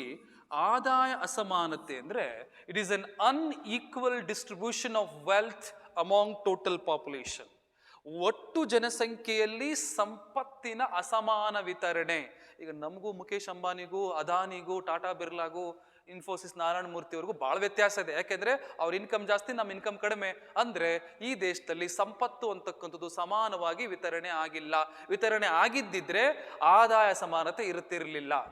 ಪ್ರಶ್ನೆ ಏನು ಕೇಳಿದ್ದೇನೆ, ಆಯ್ತಪ್ಪ, ಈಗ ಅಸಮಾನ ವಿತರಣೆ ಆಗಿದೆ, ಸಂತೋಷ. ಈ ಅಸಮಾನತೆಯನ್ನು ಕಡಿಮೆ ಮಾಡ್ಬೇಕಂದ್ರೆ ನಾವು ಯಾವ ರೀತಿ ತೆರಿಗೆ ಹಾಕ್ಬೇಕು? ನ್ಯೂಟ್ರಿಷನಲ್ ಟ್ಯಾಕ್ಸ್ ಯಾವುದೇ ರೀತಿ ತೆರಿಗೆನ ಹಾಕಬಾರ್ದ, ಅಥವಾ ತೆರಿಗೆಗಳು ಸ್ಥಿರವಾಗಿರ್ಬೇಕಾ? ಪ್ರಮಾಣಾತ್ಮಕ ಪ್ರಪೋರ್ಷನಲ್ ಟ್ಯಾಕ್ಸೇಷನ್ ಅಂದ್ರೆ ಎಷ್ಟೇ ತೆರಿಗೆ, ಎಷ್ಟೇ ಆದಾಯ ಇದ್ರೂ ಇಷ್ಟು % ಮಾತ್ರ ಟ್ಯಾಕ್ಸ್ ಕಟ್ತಕ್ಕಂಥದ್ದು. ಮುಂಚಲನ ತೆರಿಗೆಗಳು ಪ್ರೋಗ್ರೆಸಿವ್ ಟ್ಯಾಕ್ಸ್ ಹಾಕ್ಬೇಕಾ? ಇಂಚಲನ ತೆರಿಗೆಗಳು ರಿಗ್ರೆಸಿವ್ ಟ್ಯಾಕ್ಸ್ ಹಾಕ್ಬೇಕಾ? ಯಾವ ರೀತಿ ಟ್ಯಾಕ್ಸ್ ಹಾಕಿದ್ರೆ ಈ ಆದಾಯ ಸಮಾನತೆಯನ್ನು ಕಡಿಮೆ ಮಾಡ್ಬೋದು ಅಂತ ಪ್ರಶ್ನೆ ಕೇಳಿದ್ದೇನೆ. ಈಗ ನೀವು ಇಷ್ಟು ತಿಳ್ಕೊಳ್ಳಿ, ಆದಾಯ ಸಮಾನತೆ ಅಂದ್ರೇನು ಒಂದು, ಹಾಗೆ ಈ ಟ್ಯಾಕ್ಸೇಷನ್ ಕಾನ್ಸೆಪ್ಟ್ ಏನು, ಯಾವ ತೆರಿಗೆನ ಹಾಕಿದ್ರೆ ಆದಾಯ ಸಮಾನತೆನ ಕಡಿಮೆ ಮಾಡ್ಬೋದು. ನಾನಾಗ್ಲೇ ಹೇಳಿದೆ, ಆದಾಯ ಸಮಾನತೆ, ಇನ್ಕಮ್ ಇನ್ಇಕ್ವಾಲಿಟಿ ಅಂದ್ರೆ ಏನು? ದೇಶದ ಒಟ್ಟು ಜನರ ನಡುವೆ ಸಂಪತ್ತು ಅಂತಕ್ಕಂಥದ್ದು ಅಥವಾ ಆದಾಯ ಅಂತಕ್ಕಂಥದ್ದು ಅಸಮಾನವಾಗಿ ವಿತರಣೆ ಆಗಿರತಕ್ಕಂಥದ್ದು. Unequal distribution of income or wealth among total population in a particular country is called income inequality.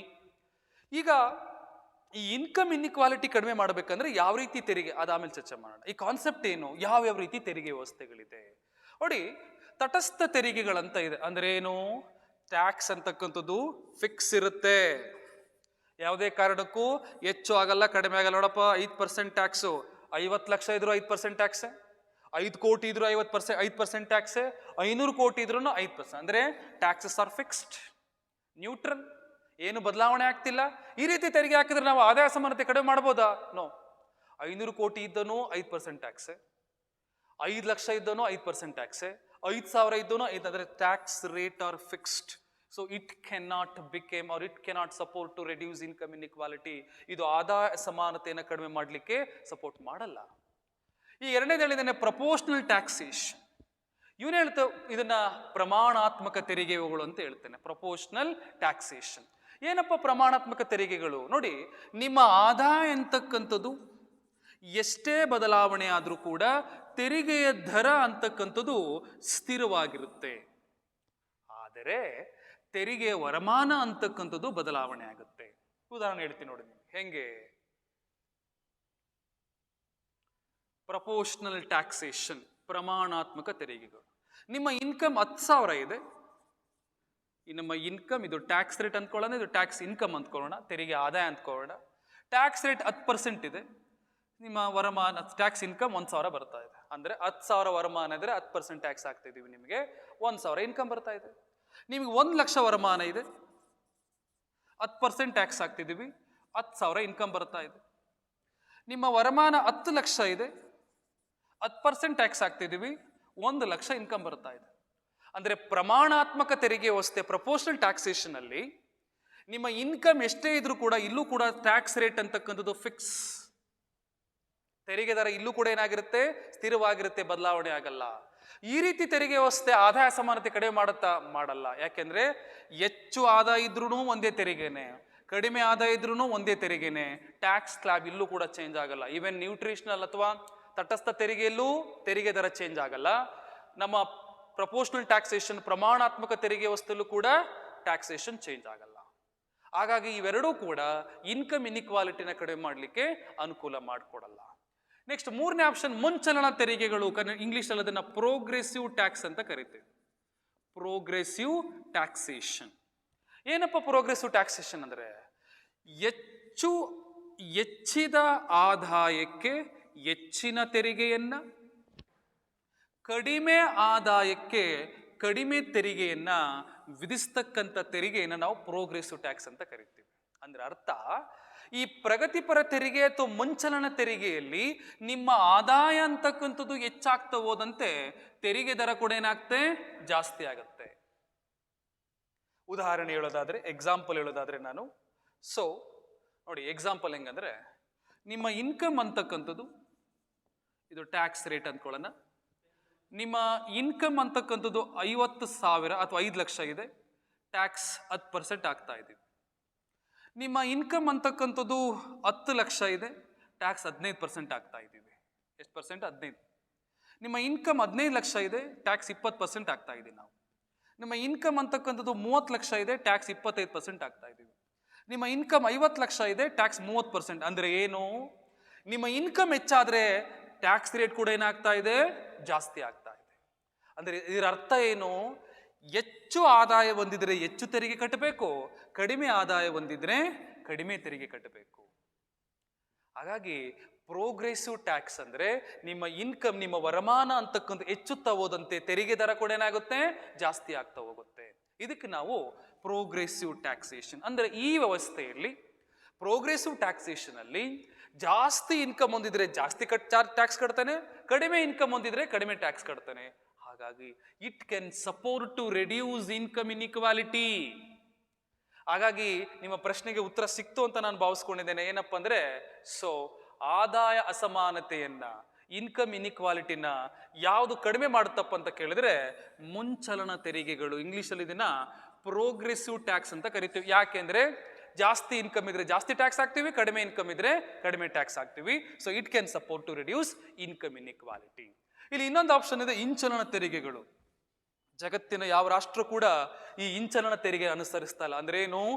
ಜಾಸ್ತಿ ಇನ್ಕಮ್ ಇದ್ರೆ ಕಡಿಮೆ ಟ್ಯಾಕ್ಸ್ ಹಾಕೋದು, ಕಡಿಮೆ ಇನ್ಕಮ್ ಇದ್ರೆ ಜಾಸ್ತಿ ಟ್ಯಾಕ್ಸ್ ಹಾಕೋದು. ಉದಾಹರಣೆ, ನಿಮ್ಮ ಇನ್ಕಮ್ 50 ಲಕ್ಷ ಇದ್ರೆ 25% ಟ್ಯಾಕ್ಸ್, ನಿಮ್ಮ ಇನ್ಕಮ್ 5 ಕೋಟಿ ಇದ್ರೆ 15% ಟ್ಯಾಕ್ಸ್. ಅಂದ್ರೆ ಇಲ್ಲಿ ಅರ್ಥ ಏನು? ಆದಾಯ ಹೆಚ್ಚಾದಂತೆ ತೆರಿಗೆ ದರ ಏನಾಗ್ತಾ ಇದೆ? ಕಡಿಮೆ ಆಗ್ತಾ ಇದೆ. ಇದರಿಂದ ನಾವು ಆದಾಯ ಸಮಾನತೆ ಕಡಿಮೆ ಮಾಡೋಕ್ಕಾಗಲ್ಲ, ಬದಲಾಗಿ ಆದಾಯ ಸಮಾನತೆ ಜಾಸ್ತಿ ಆಗ್ತದೆ. ಹಾಗಾಗಿ ಈ ಇಂಚಲನ ತೆರಿಗೆ ಅಂತಕ್ಕದ್ದು ಕೂಡ ಆದಾಯ ಸಮಾನತೆಯನ್ನು ಕಡಿಮೆ ಮಾಡೋದಿಲ್ಲ. ಹಾಗೆ ಪ್ರಮಾಣಾತ್ಮಕ ತೆರಿಗೆ ವ್ಯವಸ್ಥೆ ಇದು ಕೂಡ ಆದಾಯ ಸಮಾನತೆಯನ್ನು ಕಡಿಮೆ ಮಾಡೋದಿಲ್ಲ. ಯಾವುದಪ್ಪ ಅಂತ ಕೇಳಿದ್ರೆ ಮುಂಚಲನ ತೆರಿಗೆಗಳು. Progressive taxation can support to reduce income inequality. ಇದು ನಿಮಗೆ ಗೊತ್ತಿರಬೇಕಾಗ್ತದೆ. I think you can understand. The next question ನಾವು ಆ್ಯಡ್ ಮಾಡೋದಾದ್ರೆ ಗೊತ್ತಿರಲಿ ನಿಮಗೆ. ಸೊ ವಿಭಿನ್ನ ದೇಶಗಳ ನಡುವೆ ಆರ್ಥಿಕ ಸಮಗ್ರತೆಯ ಪ್ರಕ್ರಿಯೆಯಲ್ಲಿ ಈ ಮುಂದಿನ ಯಾವುದು ಸರಿಯಾದ ಶ್ರೇಣಿಯಾಗಿದೆ, ಸೊ ಅದನ್ನ ಚೂಸ್ ಮಾಡಿ ಅಂತೇಳಿ 2015 ಕೇಸ್ ಪ್ರಿಲಿಮ್ಸ್ ಅಲ್ಲಿ ಪ್ರಶ್ನೆ ಕೇಳಿದೆ. This is a very beautiful concept. ಇದನ್ನ ಇಂಗ್ಲಿಷಲ್ಲಿ ನಾವು ಎಕನಾಮಿಕ್ ಇಂಟಿಗ್ರೇಷನ್ ಅಂತ ಕರಿತೀವಿ. ಎಕನಾಮಿಕ್ ಇಂಟಿಗ್ರೇಷನ್, ಆರ್ಥಿಕ ಸಮಗ್ರತೆ ಅಂತ ಕರಿತೀವಿ. ಏನಪ್ಪ ಎಕನಾಮಿಕ್ ಇಂಟಿಗ್ರೇಷನ್? ಸೊ ನಾ ಈ ಪ್ರಶ್ನೆಗೆ ಆನ್ಸರ್ ಆಮೇಲೆ ಮಾತಾಡೋಣ. You should know what is the concept. ನೋಡಿ, ಎಕನಾಮಿಕ್ ಇಂಟಿಗ್ರೇಷನ್ ಅಂದ್ರೆ ಇಷ್ಟ, ಆರ್ಥಿಕ ಸಮಗ್ರತೆ ಅಂದ್ರೆ ಇಷ್ಟೆ. 2 ಅಥವಾ 2ಕ್ಕಿಂತ ಹೆಚ್ಚಿನ ರಾಷ್ಟ್ರಗಳು, ಕರೆಕ್ಟ್ ಅರ್ಥ ಮಾಡ್ಕೋಬೇಕು ನೀವು, 2 ಅಥವಾ 2ಕ್ಕಿಂತ ಹೆಚ್ಚಿನ ರಾಷ್ಟ್ರಗಳು ಆರ್ಥಿಕ ಅಭಿವೃದ್ಧಿಯನ್ನ ಸಾಧಿಸೋ ಉದ್ದೇಶದಿಂದ ತಮ್ಮ ನಡುವೆ ಇದ್ದಂತಹ ಎಲ್ಲ ನಿರ್ಬಂಧಗಳನ್ನು ತೆಗೆದುಹಾಕಿ ಒಂದು ವಿಸ್ತಾರವಾದಂಥ ಸಂಘಟನೆಯನ್ನ ರಚನೆ ಮಾಡ್ಕೊಳ್ತಕ್ಕಂಥ ಪರಿಕಲ್ಪನೆಗೆ ನಾವು ಆರ್ಥಿಕ ಸಮಗ್ರ ಅಂತ ಕರಿತೇವೆ. So economic integration means 2 or more countries formulate a union to achieve economic development by eliminating all discrimination between the 2 countries or that more countries. 2 ಅಥವಾ 2ಕ್ಕಿಂತ ಹೆಚ್ಚಿನ ರಾಷ್ಟ್ರಗಳು ಆರ್ಥಿಕ ಅಭಿವೃದ್ಧಿಯನ್ನ ಸಾಧಿಸುವ ಉದ್ದೇಶದಿಂದ ತಮ್ಮ ನಡುವೆ ಇದ್ದಂಥ ಎಲ್ಲ ವಿಭಿನ್ನತೆಗಳನ್ನ ಪರಿಹಾರ ಮಾಡಿ ಒಂದು ವಿಸ್ತಾರವಾದ ಆರ್ಥಿಕ ಸಮಗ್ರತೆಯನ್ನ ಅಥವಾ ಆರ್ಥಿಕ ವಲಯವನ್ನ ರಚನೆ ಮಾಡ್ಕೊಳ್ತಕ್ಕಂಥ ಪರಿಕಲ್ಪನೆಗೆ ನಾವು ಆರ್ಥಿಕ ಸಮಗ್ರತೆ, ಎಕನಾಮಿಕ್ ಇಂಟಿಗ್ರೇಷನ್ ಅಂತ ಕರಿತೇವೆ. ಈಗ ಈ ಎಕನಾಮಿಕ್ ಇಂಟಿಗ್ರೇಷನ್ ಅಲ್ಲಿ ಏನು ಫಾರ್ಮ್ ಅಂತ ಕೇಳಿದಾಗ ಇಲ್ಲಿ ವಿಶೇಷವಾಗಿ 5 ರೀತಿ ಸಮಗ್ರತೆ ವಿಧಾನಗಳು ಬರುತ್ತೆ. ಎಷ್ಟು ರೀತಿ? 5 ರೀತಿ. ಮೊದಲನೇದು ಪ್ರಿಫರೆನ್ಷಿಯಲ್ ಟ್ರೇಡ್ ಏರಿಯಾ, ಕನ್ನಡದಲ್ಲಿ ಆದ್ಯತಾ ವ್ಯಾಪಾರ ವಲಯ. ನಾನು ಎಕ್ಸ್ಪ್ಲೇನ್ ಮಾಡ್ತೀನಿ ಏನು ಕಾನ್ಸೆಪ್ಟ್ ಅಂತ. 2ನೇದು ಫ್ರೀ ಟ್ರೇಡ್ ಏರಿಯಾ, ಮುಕ್ತ ವ್ಯಾಪಾರ ವಲಯ. 3ನೇದು ಕಸ್ಟಮ್ ಯೂನಿಯನ್, ಸುಂಕಕೂಟ. 4ನೇದು ಕಾಮನ್ ಮಾರ್ಕೆಟ್, ಸಾಮಾನ್ಯ ಮಾರುಕಟ್ಟೆ. 5ನೇದು ಎಕನಾಮಿಕ್ ಯೂನಿಯನ್, ಆರ್ಥಿಕ ಒಕ್ಕೂಟ. This is a correct form of economic integration. ಇದು ಆರ್ಥಿಕ ಸಮಗ್ರತೆಯ ಸಮರ್ಪಕ ವಿಧಾನ. ಮೊದಲು ಯಾವ್ದು ಬರುತ್ತೆ? PTA, ಪ್ರಿಫರೆನ್ಷಿಯಲ್ ಟ್ರೇಡ್ ಪಾರ್ಟ್ನರ್ಶಿಪ್ ಅಥವಾ ಪ್ರಿಫರೆನ್ಷಿಯಲ್ ಟ್ರೇಡ್ ಏರಿಯಾ. ಆದ್ಯತಾ ವ್ಯಾಪಾರ ವಲಯ ಏನಪ್ಪಾ ಅಂದ್ರೆ ನಿರ್ದಿಷ್ಟ ಉತ್ಪನ್ನಗಳಿಗೆ ಸಂಬಂಧಪಟ್ಟಂತೆ 2 ಅಥವಾ 2ಕ್ಕಿಂತ ಹೆಚ್ಚಿನ ರಾಷ್ಟ್ರಗಳು ಆ ನಿರ್ದಿಷ್ಟ ಉತ್ಪನ್ನಗಳ ವ್ಯಾಪಾರಕ್ಕೆ ಸಂಬಂಧಪಟ್ಟಂತೆ ಒಪ್ಪಂದ ಮಾಡ್ಕೊಳ್ತಕ್ಕದ್ದು. ಉದಾಹರಣೆ, ಭಾರತ, ನಮ್ಮ ಇಂಡಿಯಾ, ಸೌದಿ ಅರೇಬಿಯಾ ಮತ್ತು ಇರಾಕ್ ಮತ್ತೆ ಕುವೈತ್ ರಾಷ್ಟ್ರಗಳಿಗೆ ಸಂಬಂಧಪಟ್ಟಂತೆ ಈ 2 ರಾಷ್ಟ್ರಗಳು ಅಥವಾ 3 ರಾಷ್ಟ್ರಗಳಲ್ಲಿ ಪೆಟ್ರೋಲಿಯಂ ಪ್ರಾಡಕ್ಟ್ಸ್ಗೆ ಸಂಬಂಧಪಟ್ಟಂತೆ ವ್ಯಾಪಾರ ಮಾಡ್ಕೊಳ್ಳಿಕ್ಕೆ ಒಂದು ಸಂಘಟನೆ ರಚನೆ ಮಾಡ್ಕೊಳ್ಳುತ್ತೆ. ಇದನ್ನ ನಾವೇನಂತ ಕರಿತೀವಿ? ಪ್ರಿಫರೆನ್ಷಿಯಲ್ ಟ್ರೇಡ್ ಪಾರ್ಟ್ನರ್ಶಿಪ್ ಅಥವಾ ಪ್ರಿಫರೆನ್ಷಿಯಲ್ ಟ್ರೇಡ್ ಏರಿಯಾ. ಆದ್ಯತಾ ವ್ಯಾಪಾರ. ಯಾವುದಕ್ಕೆ ಆದ್ಯತೆ ಕೊಡ್ತಾ ಇದೀವಿ ನಾವು? ಸೊ ಪರ್ಟಿಕ್ಯುಲರ್ ಪ್ರಾಡಕ್ಟ್, ನಿರ್ದಿಷ್ಟ ಉತ್ಪನ್ನ ಯಾವುದು? Petroleum products. ಪೆಟ್ರೋಲಿಯಂ ಉತ್ಪನ್ನಗಳನ್ನ ಆಮದು ಅಥವಾ ರಫ್ತು ಮಾಡ್ಕೊಳ್ಳೋದಕ್ಕೆ 2 ಅಥವಾ 2ಕ್ಕಿಂತ ಹೆಚ್ಚಿನ ರಾಷ್ಟ್ರಗಳು ಒಪ್ಪಂದ ಮಾಡ್ಕೊಳ್ತಕ್ಕಂಥದ್ದು. ಇದನ್ನ ಆರ್ಥಿಕ ಸಮಗ್ರತೆ ಮೊದಲನೇ ವಿಧಾನ ಅಂತ ಕರಿತೇವೆ. ನೆಕ್ಸ್ಟ್ ಎರಡನೇದು FTA, ಫ್ರೀ ಟ್ರೇಡ್ ಏರಿಯಾ, ಮುಕ್ತ ವ್ಯಾಪಾರ ವಲಯ. It is a second form of economic integration. ಇದು ಆರ್ಥಿಕ ಸಮಗ್ರತೆ ಎರಡನೇ ವಿಧಾನ ಅಂತಕ್ಕಂಥದ್ದು. ಏನಪ್ಪ ಮುಕ್ತ ವ್ಯಾಪಾರ ವಲಯ ಅಂದರೆ? ನೋಡಿ, 2 ಅಥವಾ 2ಕ್ಕಿಂತ ಹೆಚ್ಚಿನ ರಾಷ್ಟ್ರಗಳು ತಮ್ಮ ನಡುವೆ ಇದ್ದಂತಹ ಎಲ್ಲ ವ್ಯಾಪಾರ ನಿರ್ಬಂಧಗಳನ್ನು ತೆಗೆದುಹಾಕಿ ಮುಕ್ತ ವ್ಯಾಪಾರ ವಲಯವನ್ನ ರಚನೆ ಮಾಡಿಕೊಳ್ತಕ್ಕಂಥದ್ದು. 2 or more countries formulate a free trade area by eliminating all the trade discrimination between that countries. ಇಲ್ಲಿ ವಿಶೇಷತೆ ಏನು ಗೊತ್ತಾ? ನಾನ್ ಮೆಂಬರ್ ಕಂಟ್ರೀಸ್ ಅಂತ ಏನು ಬರುತ್ತೆ ಅಂದ್ರೆ ಮುಕ್ತ ವ್ಯಾಪಾರದ ಅಥವಾ ಮುಕ್ತ ವ್ಯಾಪಾರ ವಲಯದ ಸದಸ್ಯರಲ್ಲದ ರಾಷ್ಟ್ರಗಳ ಮೇಲೆ ಈ ಸದಸ್ಯ ರಾಷ್ಟ್ರಗಳು ತಮ್ಮದೇ ಆದಂತಹ ವ್ಯಾಪಾರ ನೀತಿಯನ್ನ, ಸುಂಕ ನೀತಿಯನ್ನು ಅನುಸರಿಸುತ್ತೆ. ಇದು ಇದರ ಬ್ಯೂಟಿ. ನೀವು ಬರೀ ಡೆಫಿನೇಷನ್ ತಿಳ್ಕೊಳ್ಳೋದಲ್ಲ, ಹೆಂಗ ಮಾಡ್ತಾ ತಿಳ್ಕೊಬೇಕು ನೀವು.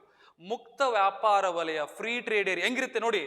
2 ಅಥವಾ 2ಕ್ಕಿಂತ ಹೆಚ್ಚಿನ ರಾಷ್ಟ್ರಗಳು ತಮ್ಮ ನಡುವೆ ಇದ್ದಂಥ ಎಲ್ಲ ವ್ಯಾಪಾರ ನಿರ್ಬಂಧಗಳನ್ನ, ಸುಂಕ ನಿರ್ಬಂಧಗಳನ್ನ ತೆಗೆದುಹಾಕಿ ಮುಕ್ತ ವ್ಯಾಪಾರ ವಲಯವನ್ನು ರಚನೆ ಮಾಡ್ಕೊಳ್ಳೋದಾದ್ರೆ ಫ್ರೀಯಾಗಿ ಟ್ರೇಡ್ ಮಾಡ್ಕೊಳ್ತಾರೆ.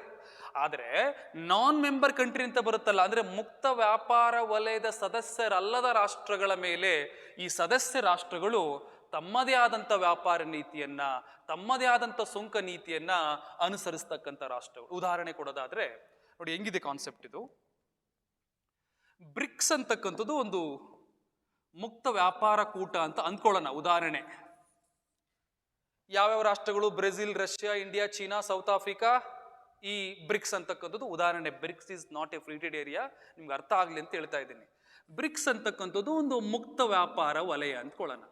ಅಂದ್ರೆ 2 ಅಥವಾ 2ಕ್ಕಿಂತ ಹೆಚ್ಚಿನ ರಾಷ್ಟ್ರಗಳು ಮುಕ್ತ ವ್ಯಾಪಾರ ವಲಯವನ್ನು ರಚನೆ ಮಾಡಿಕೊಂಡು ತಮ್ಮ ನಡುವೆ ಇದ್ದಂತಹ ಎಲ್ಲ ಆರ್ಥಿಕ ಮತ್ತು ವ್ಯಾಪಾರ ನಿರ್ಬಂಧಗಳನ್ನು ತೆಗೆದುಹಾಕಿ ಸದಸ್ಯರಲ್ಲದ ರಾಷ್ಟ್ರಗಳ ಮೇಲೆ, ನಾನ್ ಮೆಂಬರ್ ಕಂಟ್ರೀಸ್ ಯಾವುದು? ಜಪಾನ್ ಇರಲಿ, ಆಸ್ಟ್ರೇಲಿಯಾ ಇರಲಿ, ಅಮೇರಿಕ ಇರಲಿ, ಇವುಗಳ ಮೇಲೆ ವ್ಯಾಪಾರ ಮಾಡಬೇಕಾದ್ರೆ ಇವರು ಒಬ್ಬೊಬ್ಬರು ಒಂದೊಂದು ರೀತಿ ವ್ಯಾಪಾರ ನೀತಿ ಅನುಸರಿಸ್ತಾರೆ. ಬ್ರೆಜಿಲ್ ಅಂತಕ್ಕಂಥದ್ದು ಜಪಾನ್ ದೇಶದ ನಡುವೆ ವ್ಯಾಪಾರ ಮಾಡ್ಬೇಕಾದ್ರೆ 10% ಕಸ್ಟಮ್ ಟ್ಯಾಕ್ಸ್ ಹಾಕೋದು. ರಷ್ಯಾ ಜಪಾನ್ ಜೊತೆ ವ್ಯಾಪಾರ ಮಾಡ್ಬೇಕಾದ್ರೆ 15% ಟ್ಯಾಕ್ಸ್ ಹಾಕೋದು. ಇಂಡಿಯಾ ಜಪಾನ್ ಜೊತೆ ವ್ಯಾಪಾರ ಮಾಡ್ಬೇಕಾದ್ರೆ 8%. ಅಂದ್ರೆ ಅರ್ಥ ಏನು? ಅವರು ವಿಭಿನ್ನ ರೀತಿಯ ವ್ಯಾಪಾರ ನೀತಿಯನ್ನು ಅನುಸರಿಸುತ್ತೆ. ಯಾವುದ್ರ ಮೇಲೆ? ಜಪಾನ್ ಮೇಲೆ ಅಥವಾ ನಾನ್ ಮೆಂಬರ್ ಕಂಟ್ರೀಸ್. ಇದಕ್ಕೆ ನಾವೇನಂತ ಕರಿತೀವಿ? ಮುಕ್ತ ವ್ಯಾಪಾರ ವಲಯ, ಫ್ರೀ ಟ್ರೇಡ್ ಏರಿಯಾ ಅಂತ ಕರಿತೀವಿ. ನೆಕ್ಸ್ಟ್ ಮೂರನೇದು ಕಸ್ಟಮ್ ಯೂನಿಯನ್, ಸುಂಕಕೂಟ. ಸೇಮ್ ಮುಕ್ತ ವ್ಯಾಪಾರ ವಲಯ ಮತ್ತು ಅದೇ ಕಾನ್ಸೆಪ್ಟ್, ಸ್ವಲ್ಪ ಡಿಫ್ರೆಂಟ್ ಆಗುತ್ತೆ. ಏನಪ್ಪಾ ಅಂದ್ರೆ, ನಾನು ಹೇಳಿದೆ ಬ್ರಿಕ್ಸ್ ಅಂತಕ್ಕಂಥದ್ದು ಒಂದು ಮುಕ್ತ ವ್ಯಾಪಾರ ವಲಯ ಅಂತ. ಅಂದ್ರೆ 2 ಅಥವಾ 2ಕ್ಕಿಂತ ಹೆಚ್ಚಿನ ರಾಷ್ಟ್ರಗಳು, 2 ಅಥವಾ 2ಕ್ಕಿಂತ ಹೆಚ್ಚಿನ ರಾಷ್ಟ್ರಗಳು ಮುಕ್ತ ವ್ಯಾಪಾರವನ್ನು ವಲಯ ರಚನೆ ಮಾಡಿಕೊಂಡು ಸದಸ್ಯರಲ್ಲದ ರಾಷ್ಟ್ರಗಳ ಮೇಲೆ ಒಂದೊಂದು ರೀತಿ ವ್ಯಾಪಾರ ನೀತಿ ಅನುಸರಿಸುತ್ತೆ. ಆದ್ರೆ ಸುಂಕಕೂಟದಲ್ಲಿ ಇದು ಕೂಡ ಅಷ್ಟೇ. 2 ಅಥವಾ 2ಕ್ಕಿಂತ ಹೆಚ್ಚಿನ ರಾಷ್ಟ್ರಗಳು ಕಸ್ಟಮ್ ಯೂನಿಯನ್ ಸುಂಕಕೂಟ ರಚನೆ ಮಾಡಿಕೊಂಡು ಸದಸ್ಯರಲ್ಲದ ರಾಷ್ಟ್ರಗಳ ಮೇಲೆ ಏಕರೀತಿಯ ಅಥವಾ ಒಂದೇ ರೀತಿಯ ಸುಂಕ ನೀತಿಯನ್ನ ಅನುಸರಿಸ್ತಕ್ಕಂಥ ರಾಷ್ಟ್ರಗಳು ಒಕ್ಕೂಟ. ಅಂದ್ರೆ ಬ್ರೆಜಿಲ್ ಜಪಾನ್ ಜೊತೆ ವ್ಯಾಪಾರ ಮಾಡೋಕೆ 10% ಅಂದ್ರೆ ರಷ್ಯಾನು 10% ಹಾಕ್ಬೇಕು, ಇಂಡಿಯಾನು 10% ಟ್ಯಾಕ್ಸ್ ಹಾಕ್ಬೇಕು, ಚೀನಾನು 10% ಟ್ಯಾಕ್ಸ್ ಹಾಕ್ಬೇಕು, ಸೌತ್ ಆಫ್ರಿಕಾನು 10%. ಅಂದ್ರೆ ಒಂದೇ ರೀತಿಯ ವ್ಯಾಪಾರ ನೀತಿಯನ್ನ, ಒಂದೇ ರೀತಿಯ ಸುಂಕ ನೀತಿಯನ್ನ ಅನುಸರಿಸ್ತಕ್ಕಂಥ ರಾಷ್ಟ್ರಗಳ ಒಕ್ಕೂಟಕ್ಕೆ ನಾವು ಸುಂಕಕೂಟ, ಕಸ್ಟಮ್ ಯೂನಿಯನ್ ಅಂತ ಕರಿತೀವಿ. ಡಿಫ್ರೆಂಟ್ ಆದ್ರೆ ಅದು ಫ್ರೀ ಟ್ರೇಡ್ ಏರಿಯಾ, ಸೇಮ್ ಇದ್ರೆ ಅದು ಸುಂಕಕೂಟ. Hope you understand. ನೆಕ್ಸ್ಟ್ 4ನೇ ಫಾರ್ಮ್ ಕಾಮನ್ ಮಾರ್ಕೆಟ್, ಸಾಮಾನ್ಯ ಮಾರುಕಟ್ಟೆ. ಏನಪ್ಪ ಸಾಮಾನ್ಯ ಮಾರುಕಟ್ಟೆ? ನೋಡಿ, ಈ ಸಾಮಾನ್ಯ ಮಾರುಕಟ್ಟೆ ಅಂತಕ್ಕಂಥ ಪರಿಕಲ್ಪನೆ ಏನಪ್ಪ ಅಂದ್ರೆ, ಇದು ಕೂಡ ಸೇಮ್, 2 ಅಥವಾ 2ಕ್ಕಿಂತ ಹೆಚ್ಚಿನ ರಾಷ್ಟ್ರಗಳು ಸಾಮಾನ್ಯ ಮಾರುಕಟ್ಟೆ ಕೂಟ ರಚನೆ ಮಾಡಿಕೊಂಡು ಆ ಸದಸ್ಯ ರಾಷ್ಟ್ರಗಳ ನಡುವೆ ಸರಕು ಮತ್ತು ಸೇವೆಗಳ ಚಲಾವಣೆಯ ಜೊತೆಗೆ ಫ್ಯಾಕ್ಟರ್ಸ್ ಆಫ್ ಪ್ರೊಡಕ್ಷನ್, ಉತ್ಪಾದನಾಂಗಗಳು ಕೂಡ ಮುಕ್ತವಾಗಿ ಚಲಾವಣೆ ಮಾಡ್ತಾರೆ ಆಯಾ ರಾಷ್ಟ್ರಗಳ ನಡುವೆ. ಎಲ್ಲಿ ಫ್ಯಾಕ್ಟರ್ಸ್ ಆಫ್ ಪ್ರೊಡಕ್ಷನ್, ಉತ್ಪಾದನಾಂಗಗಳು, ಭೂಮಿ, ಶ್ರಮ, ಬಂಡವಾಳ, ಸಂಘಟನೆ, ಈ ಫ್ಯಾಕ್ಟರ್ಸ್ ಆಫ್ ಪ್ರೊಡಕ್ಷನ್ ಅಂತ ಏನು ಕರಿತೀವಿ, ಈ ಉತ್ಪಾದನಾಂಗಗಳನ್ನ ಮುಕ್ತವಾಗಿ ಚಲಾವಣೆ ಮಾಡಲಿಕ್ಕೆ ಎಲ್ಲಿ ಅವಕಾಶ ಇರುತ್ತೋ ಅದನ್ನ ನಾವು ಸಾಮಾನ್ಯ ಮಾರುಕಟ್ಟೆ ಅಂತ ಕರಿತೀವಿ. ಇದು 4ನೇ ಆರ್ಥಿಕ ಸಮಗ್ರತೆ ವಿಧಾನ. 5ನೇದು ಎಕನಾಮಿಕ್ ಯೂನಿಯನ್. ಸೊ ಆರ್ಥಿಕ ಒಕ್ಕೂಟ ಅಂತ ಕರಿತೀವಿ. It is a last form of economic integration. ಇದು ಆರ್ಥಿಕ ಸಮಗ್ರತೆಯ ಕೊನೆಯ ವಿಧಾನ. ಯಾವುದಪ್ಪ ಅಂತ ಕೇಳಿದ್ರೆ ತಿಳಿದಿರ್ಬೇಕು ನಿಮಗೆ. ಸೊ ಈ ಆರ್ಥಿಕ ಸಮುದಾಯದಲ್ಲಿ ಇದು ಅಷ್ಟೇ, 2 ಅಥವಾ 2ಕ್ಕಿಂತ ಹೆಚ್ಚಿನ ರಾಷ್ಟ್ರಗಳು ಆರ್ಥಿಕ ಸಮುದಾಯವನ್ನು ರಚನೆ ಮಾಡಿಕೊಂಡು ಒಂದೇ ರೀತಿಯ ಹಣಕಾಸು ನೀತಿಯನ್ನ, ಒಂದೇ ರೀತಿಯ ಸುಂಕ ನೀತಿಯನ್ನ, ಒಂದೇ ರೀತಿಯ ವ್ಯಾಪಾರ ನೀತಿಯನ್ನ ಅನುಸರಿಸ್ತಕ್ಕಂಥ ರಾಷ್ಟ್ರಗಳ ಒಕ್ಕೂಟ. So economic union means 2 or more countries formulated economic union, and that countries are followed unique monetary policy, unique trade policy and unique fiscal policy. ಒಂದೇ ರೀತಿಯ ತೆರಿಗೆ ವ್ಯವಸ್ಥೆ ಇರುತ್ತೆ, ಒಂದೇ ರೀತಿಯ ಹಣಕಾಸು ವ್ಯವಸ್ಥೆ ಇರುತ್ತೆ, ಒಂದೇ ರೀತಿ ವ್ಯಾಪಾರ ನೀತಿ ಇರುತ್ತೆ. ಉದಾಹರಣೆ European economic union. European economic union, ಆ ಯುರೋಪಿಯನ್ ಎಕನಾಮಿಕ್ ಯೂನಿಯನ್ ಒಂದೇ ರೀತಿ ಕರೆನ್ಸಿ ಯಾವುದು? ಯೂರೋ. ಅಂದ್ರೆ ಅರ್ಥ ಏನು? ಆರ್ಥಿಕ ಸಮುದಾಯ ರಚನೆ ಮಾಡಿಕೊಂಡ ರಾಷ್ಟ್ರಗಳು ಒಂದೇ ರೀತಿಯ ಹಣಕಾಸು ವ್ಯವಸ್ಥೆ, ಒಂದೇ ರೀತಿಯ ತೆರಿಗೆ ವ್ಯವಸ್ಥೆ, ಒಂದೇ ರೀತಿಯ ವ್ಯಾಪಾರ ವ್ಯವಸ್ಥೆ ಹೊಂದಿರುತ್ತೆ. ಇದಕ್ಕೆ ನಾವು ಆರ್ಥಿಕ ಸಮಗ್ರತೆಯ ಕೊನೆಯ ವಿಧಾನ ಆರ್ಥಿಕ ಸಮುದಾಯ ಅಂತ ಕರಿತೀವಿ, ಎಕನಾಮಿಕ್ ಯೂನಿಯನ್ ಅಂತ ಕರಿತೀವಿ. ಹಾಗಾಗಿ ಸ್ನೇಹಿತರೆ, ಈ ಆರ್ಥಿಕ ಸಮಗ್ರತೆ ವಿಧಾನಗಳಂತ ಕೇಳಿದಾಗ ಮೊದಲನೇದು ಪ್ರಿಫರೆನ್ಷಿಯಲ್ ಟ್ರೇಡ್ ಏರಿಯಾ, ಆದ್ಯತಾ ವ್ಯಾಪಾರ ಒಪ್ಪಂದ. 2ನೇದು ಫ್ರೀ ಟ್ರೇಡ್ ಏರಿಯಾ, ಮುಕ್ತ ವ್ಯಾಪಾರ ವಲಯ. ಸೊ ಇನ್ನೊಂದು ಕಸ್ಟಮ್ ಯೂನಿಯನ್, ಸುಂಕಕೂಟ. 4ನೇದು ಕಾಮನ್ ಮಾರ್ಕೆಟ್, ಸಾಮಾನ್ಯ ಮಾರುಕಟ್ಟೆ. 5ನೇದು ಎಕನಾಮಿಕ್ ಯೂನಿಯನ್, ಆರ್ಥಿಕ ಸಮುದಾಯ. ಇದು ಕರೆಕ್ಟ್ ಸೀಕ್ವೆನ್ಸ್. ಇದು ಈ ಸೀಕ್ವೆನ್ಸ್ ಬೇಸ್ ಮೇಲೆ ಪ್ರಶ್ನೆ ಕೇಳಿದ್ದೇನೆ, ಹಾಗಾದ್ರೆ ಆನ್ಸರ್ ಮಾಡಬೇಕು ನೀವು. What is the correct sequence of economic integration? First ಯಾವ್ದು ಬಂತಪ್ಪ ಅಂತ ಕೇಳಿದರೆ ಗೊತ್ತಿರಬೇಕು ನಿಮಗೆ. ಸೊ ಫಸ್ಟ್ ನಾನಾಗ್ಲೇ ಹೇಳಿದ್ನಲ್ಲ ನೋಡಿ, ಫಸ್ಟ್ ಯಾವ್ದು ಬರುತ್ತೆ? ಸೊ ಮುಕ್ತ ವ್ಯಾಪಾರ ವಲಯ, ಫ್ರೀ ಟ್ರೇಡ್ ಏರಿಯಾ. 2ನೇದು ಯಾವ್ದು ಹೇಳಿದೆ? Custom union, ಸುಂಕಕೂಟ. 3ನೇದು ಯಾವ್ದು ಹೇಳಿದೆ? ಸಾಮಾನ್ಯ ಮಾರುಕಟ್ಟೆ, ಕಾಮನ್. 4ನೇದು ಎಕನಾಮಿಕ್ ಯೂನಿಯನ್. ಫಸ್ಟ್ ಒನ್ ಕೊಟ್ಟಿಲ್ಲ ಅವನು, ಫ್ರೀ ಟ್ರೇಡ್ ಏರಿಯಾ. 2, 3, 4, 5 ಆ ಆಪ್ಷನ್ ಕೊಟ್ಟಿದ್ದಾನೆ. ಮುಕ್ತ ವ್ಯಾಪಾರ ವಲಯ ಇದೆಯಾ? ಕಸ್ಟಮ್ ಯೂನಿಯನ್ 2ನೇದು, 3ನೇದು ಕಾಮನ್ ಮಾರ್ಕೆಟ್, 4ನೇದು ಸೊ ಆರ್ಥಿಕ ಒಕ್ಕೂಟ. ಇದೇ ಬರೆದಿದ್ದೀನಿ ನೋಡಿ ನಾನು, ಕರೆಕ್ಟಾಗಿ ಅಬ್ಸರ್ವ್ ಮಾಡಿ. ಅದು ಫಸ್ಟ್ ಆಪ್ಷನ್ ಕೊಟ್ಟಿಲ್ಲ, ಫ್ರೀ ಟ್ರೇಡ್. 2ನೇದು ಯಾವುದು? ಮುಕ್ತ ವ್ಯಾಪಾರ ವಲಯ, ಎಕನಾಮಿಕ್ ಯೂನಿಯನ್ ಸುಂಕಕೂಟ, ಕಾಮನ್ ಮಾರ್ಕೆಟ್ ಸಾಮಾನ್ಯ ಮಾರುಕಟ್ಟೆ, ಸೊ ಎಕನಾಮಿಕ್ ಯೂನಿಯನ್ ಆರ್ಥಿಕ ಒಕ್ಕೂಟ. ಸೊ ಇದಕ್ಕೆ ಕರೆಕ್ಟ್ ಆನ್ಸರ್. ಸೀಕ್ವೆನ್ಸ್ ಬೇಸ್ ಮೇಲೆ ನಮ್ಮ UPSC ಕೂಡ ಪ್ರಶ್ನೆ ಕೇಳಿದ್ದಾನೆ, ಹಾಗೆ ನಿಮ್ಮ KPSC ಸೊ 2015 ಕೇಸ್ ಪ್ರಿಲಿಮ್ಸ್ ಅಲ್ಲಿ ಪ್ರಶ್ನೆ ಕೇಳಿದ್ದು. So very important concept. It is a correct form of and meaning of this structure of economic integration. So will move on the next question. ಭಾರತವು ಸೊ WTOದ ಸದಸ್ಯ ರಾಷ್ಟ್ರವಾದಿದ್ದು ಯಾವಾಗ ಅಂತ ಪ್ರಶ್ನೆ ಕೇಳಿದ್ದಾನೆ. ನೋಡಿ, India, when was India became World Trade Organization member country? So ಭಾರತ ಅಂತಕ್ಕಂಥದ್ದು 1995ರಲ್ಲಿ 1995 ಸೊ ಈ ವಿಶ್ವ ವ್ಯಾಪಾರ ಸಂಘಟನೆಯ ಸದಸ್ಯ ರಾಷ್ಟ್ರ ಆಯಿತು. ಹಾಗಾದರೆ ವರ್ಲ್ಡ್ ಟ್ರೇಡ್ ಆರ್ಗನೈಸೇಷನ್, ವಿಶ್ವ ವ್ಯಾಪಾರ ವಲಯ, ಇದಕ್ಕೆ ಒಂದು ಐತಿಹಾಸಿಕ ಹಿನ್ನೆಲೆ ಇದೆ. ಒಂದು 2 ನಿಮಿಷದಲ್ಲಿ ಹೇಳಿ ಮುಗಿಸ್ಬಿಡ್ತೇನೆ. 1945ರಲ್ಲಿ 1945 ಏನಾಗ್ತದೆ? ಸೆಕೆಂಡ್ ವರ್ಲ್ಡ್ ವಾರ್ ಅಂತಕ್ಕಂಥದ್ದು ಎಂಡ್ ಆಗ್ತದೆ, ಕ್ಲೋಸ್ ಆಗ್ತದೆ. 1944ರಲ್ಲಿ ಅಂದರೆ 1939ರಿಂದ 1945ರವರೆಗೆ 2ನೇ ಮಹಾಯುದ್ಧ ಆಯಿತು. 2ನೇ ಮಹಾಯುದ್ಧ ನಡೀತಾ ಇರತಕ್ಕಂಥ ಸಂದರ್ಭದಲ್ಲೇ 1944ರಲ್ಲಿ ಅಮೇರಿಕಾದ ನ್ಯೂ ಹ್ಯಾಂಪೆಶರ್ನ ಬ್ರಿಟನ್ ಹುಡ್ ಅಂತಕ್ಕಂಥ ಸ್ಥಳದಲ್ಲಿ ಮಿತ್ರ ರಾಷ್ಟ್ರಗಳ ಒಟ್ಟು 44 ರಾಷ್ಟ್ರಗಳು ಈ ಬ್ರಿಟನ್ ಹುಡ್ ಸಮ್ಮೇಳನದಲ್ಲಿ ಭಾಗವಹಿಸ್ತಾರೆ. So Bretton Woods Conference was held in 1844, which is located in New Hampshire in America. Confuse ಮಾಡ್ಕೋಬೇಡಿ, ಬ್ರಿಟನ್ ವುಡ್ಸ್ ಅಂದ್ರೆ ಬ್ರಿಟನ್ ಅಲ್ಲಿಲ್ಲ, ಎಲ್ಲಿದೆ? ಅಮೆರಿಕದಲ್ಲಿದೆ. ಅದು ಬ್ರಿಟನ್ ವುಡ್ಸ್ ಸಮ್ಮೇಳನ ಅಂತ ಕರಿತೀವಿ. 1944ರಲ್ಲಿ ನಡೀತದೆ. ಈ ಬ್ರಿಟನ್ ವುಡ್ಸ್ ಸಮ್ಮೇಳನದಲ್ಲಿ ಇಬ್ಬರು ಎಕನಾಮಿಸ್ಟ್ಗಳು ಭಾಗವಹಿಸಿರ್ತಾರೆ. ವಿಶೇಷವಾಗಿ ನಮ್ಮ ಸರ್ ಅರ್ಥರ್ ವೈಟ್ ಅಂತಕ್ಕಂಥವ್ರು ಈಸ್ ಎನ್ ಅಮೇರಿಕನ್ ಎಕನಾಮಿಸ್ಟ್. ಹಾಗೆ ಜಾನ್ ಮೆನಾರ್ಡ್ ಕೇನ್ಸ್ ಅಂತಕ್ಕಂಥವ್ರು ಇಂಗ್ಲೆಂಡ್ನಿಂದ ಭಾಗವಹಿಸಿರ್ತಾರೆ. ಅರ್ಥರ್ ವೈಟ್ ಆ ಸಮ್ಮೇಳನದಲ್ಲಿ ಏನು ಪ್ರತಿಪಾದನೆ ಮಾಡ್ತಾರಪ್ಪ ಅಂದ್ರೆ, we need to establish international clearing union to regulate international trade. ಅಮೇರಿಕಾದ ಅರ್ಥಶಾಸ್ತ್ರಜ್ಞ ಬ್ರಿಟನ್ ವುಡ್ಸ್ ಸಮ್ಮೇಳನದಲ್ಲಿ ಅಂತಾರಾಷ್ಟ್ರೀಯ ವ್ಯಾಪಾರವನ್ನು ನಿಯಂತ್ರಣ ಮಾಡಲಿಕ್ಕೆ ಅಂತಾರಾಷ್ಟ್ರೀಯ ತಿರುವಳಿ ಸಂಸ್ಥೆ ಇಂಟರ್ನ್ಯಾಷನಲ್ ಕ್ಲಿಯರಿಂಗ್ ಯೂನಿಯನ್ ಸ್ಥಾಪನೆ ಮಾಡಬೇಕು ಅಂತೇಳಿ ಪ್ರತಿಪಾದನೆ ಮಾಡ್ತಾರೆ. ಇದೇ ಸಮ್ಮೇಳನದಲ್ಲಿ ಕೇನ್ಸ್ ಪ್ರತಿಪಾದನೆ ಮಾಡ್ತಾನೆ, ಜಾಗತಿಕವಾಗಿ ಹಣಕಾಸು ಸೌಲಭ್ಯವನ್ನು ಕೊಡಲಿಕ್ಕೆ ಇಂಟರ್ನ್ಯಾಷನಲ್ ಫೈನಾನ್ಷಿಯಲ್ ಇನ್ಸ್ಟಿಟ್ಯೂಟ್, ಅಂತಾರಾಷ್ಟ್ರೀಯ ಹಣಕಾಸು ಸಂಸ್ಥೆಗಳನ್ನು ಸ್ಥಾಪನೆ ಮಾಡಬೇಕು ಅಂತೇಳಿ ಕೇನ್ಸ್ ಶಿಫಾರಸು ಮಾಡ್ತಾನೆ. ಹಾಗಾಗಿ ಈ ಕೇನ್ಸ್ ಶಿಫಾರಸು ಏನು ಮಾಡಿದ್ದ, ಜಾಗತಿಕವಾಗಿ ಹಣಕಾಸು ಸೌಲಭ್ಯವನ್ನು ಕೊಡಲಿಕ್ಕೆ ಅಂತಾರಾಷ್ಟ್ರೀಯ ಹಣಕಾಸು ಸಂಸ್ಥೆ ಸ್ಥಾಪನೆ ಮಾಡಬೇಕು ಅಂತ, ಈ ಕೇನ್ಸ್ ಶಿಫಾರಸಿನ ಮೇರೆಗೆ ಈ ಬ್ರಿಟನ್ ವುಡ್ಸ್ ಸಮ್ಮೇಳನದ ಪರಿಣಾಮವಾಗಿ 2 ಸಂಸ್ಥೆಗಳನ್ನು ಸ್ಥಾಪನೆ ಮಾಡ್ತಾರೆ. ಒಂದು ಇಂಟರ್ನ್ಯಾಷನಲ್ ಮಾನಿಟರಿ ಫಂಡ್ 1945, ಅದು ಸ್ಥಾಪನೆ ಆಗಿದ್ದು 45ರಲ್ಲಿ, ಅದು ಕಾರ್ಯ ಮಾಡಿದ್ದು 47ರಲ್ಲಿ. ನೆಕ್ಸ್ಟ್ ಇನ್ನೊಂದು IBRD ಅಥವಾ ವರ್ಲ್ಡ್ ಬ್ಯಾಂಕ್ ಅಂತ ಕೂಡ ಕರಿತೀವಿ ನಾವು, ವಿಶ್ವ ಬ್ಯಾಂಕ್. ಈ 2 ಸಂಸ್ಥೆಗಳು ಬ್ರಿಟನ್ ವುಡ್ಸ್ ಸಮ್ಮೇಳನದ ಪರಿಣಾಮ ಸ್ಥಾಪನೆ ಆಯಿತು. ಏನ್ರಿ ವರ್ಲ್ಡ್ WTO ಪ್ರಶ್ನೆ ಕೇಳಿದ್ರಿ, ಇವೆಲ್ಲ ಹೇಳ್ತೀರಂತ. ಇಲ್ಲಿ ಮ್ಯಾಟ್ರ್ ಇದೆ. ಏನಪ್ಪ ಅಂದ್ರೆ, ಅರ್ಥರ್ ವೈಟ್ ಏನು ಪ್ರತಿಪಾದನೆ ಮಾಡಿದ್ದ, ಅಂತಾರಾಷ್ಟ್ರೀಯ ವ್ಯಾಪಾರವನ್ನು ನಿಯಂತ್ರಣ ಮಾಡಲಿಕ್ಕೆ ಒಂದು ಇಂಟರ್ನ್ಯಾಷನಲ್ ಕ್ಲಿಯರಿಂಗ್ ಇನ್ಸ್ಟಿಟ್ಯೂಟ್ ಸ್ಥಾಪನೆ ಮಾಡಬೇಕು ಅಂತೇಳಿ ಪ್ರತಿಪಾದನೆ ಮಾಡಿದ್ದ. ಈ ಯೋಜನೆ ಅನುಷ್ಠಾನ ಆಗಲ್ಲ. This is a point. ಅವನೇನು ಹೇಳ್ತಾನೆ ನೋಡಪ್ಪ, ಇಂಟರ್ನ್ಯಾಷನಲ್ ಟ್ರೇಡ್ನ ರೆಗ್ಯುಲೇಟ್ ಮಾಡಲಿಕ್ಕೆ ಒಂದು ಸಂಸ್ಥೆ ಸ್ಥಾಪನೆ ಮಾಡಬೇಕಂತ ಶಿಫಾರಸು ಕೊಟ್ಟ. ಆದರೆ ಅವನ ಶಿಫಾರಸನ್ನ ಜಾರಿಗೆ ತರೋದಿಲ್ಲ. ಬದಲಾಗಿ ಒಂದು ಒಪ್ಪಂದ ಬರುತ್ತೆ. ಏನು ಬರುತ್ತೆ? ಒಂದು ಒಪ್ಪಂದ ಬರುತ್ತೆ.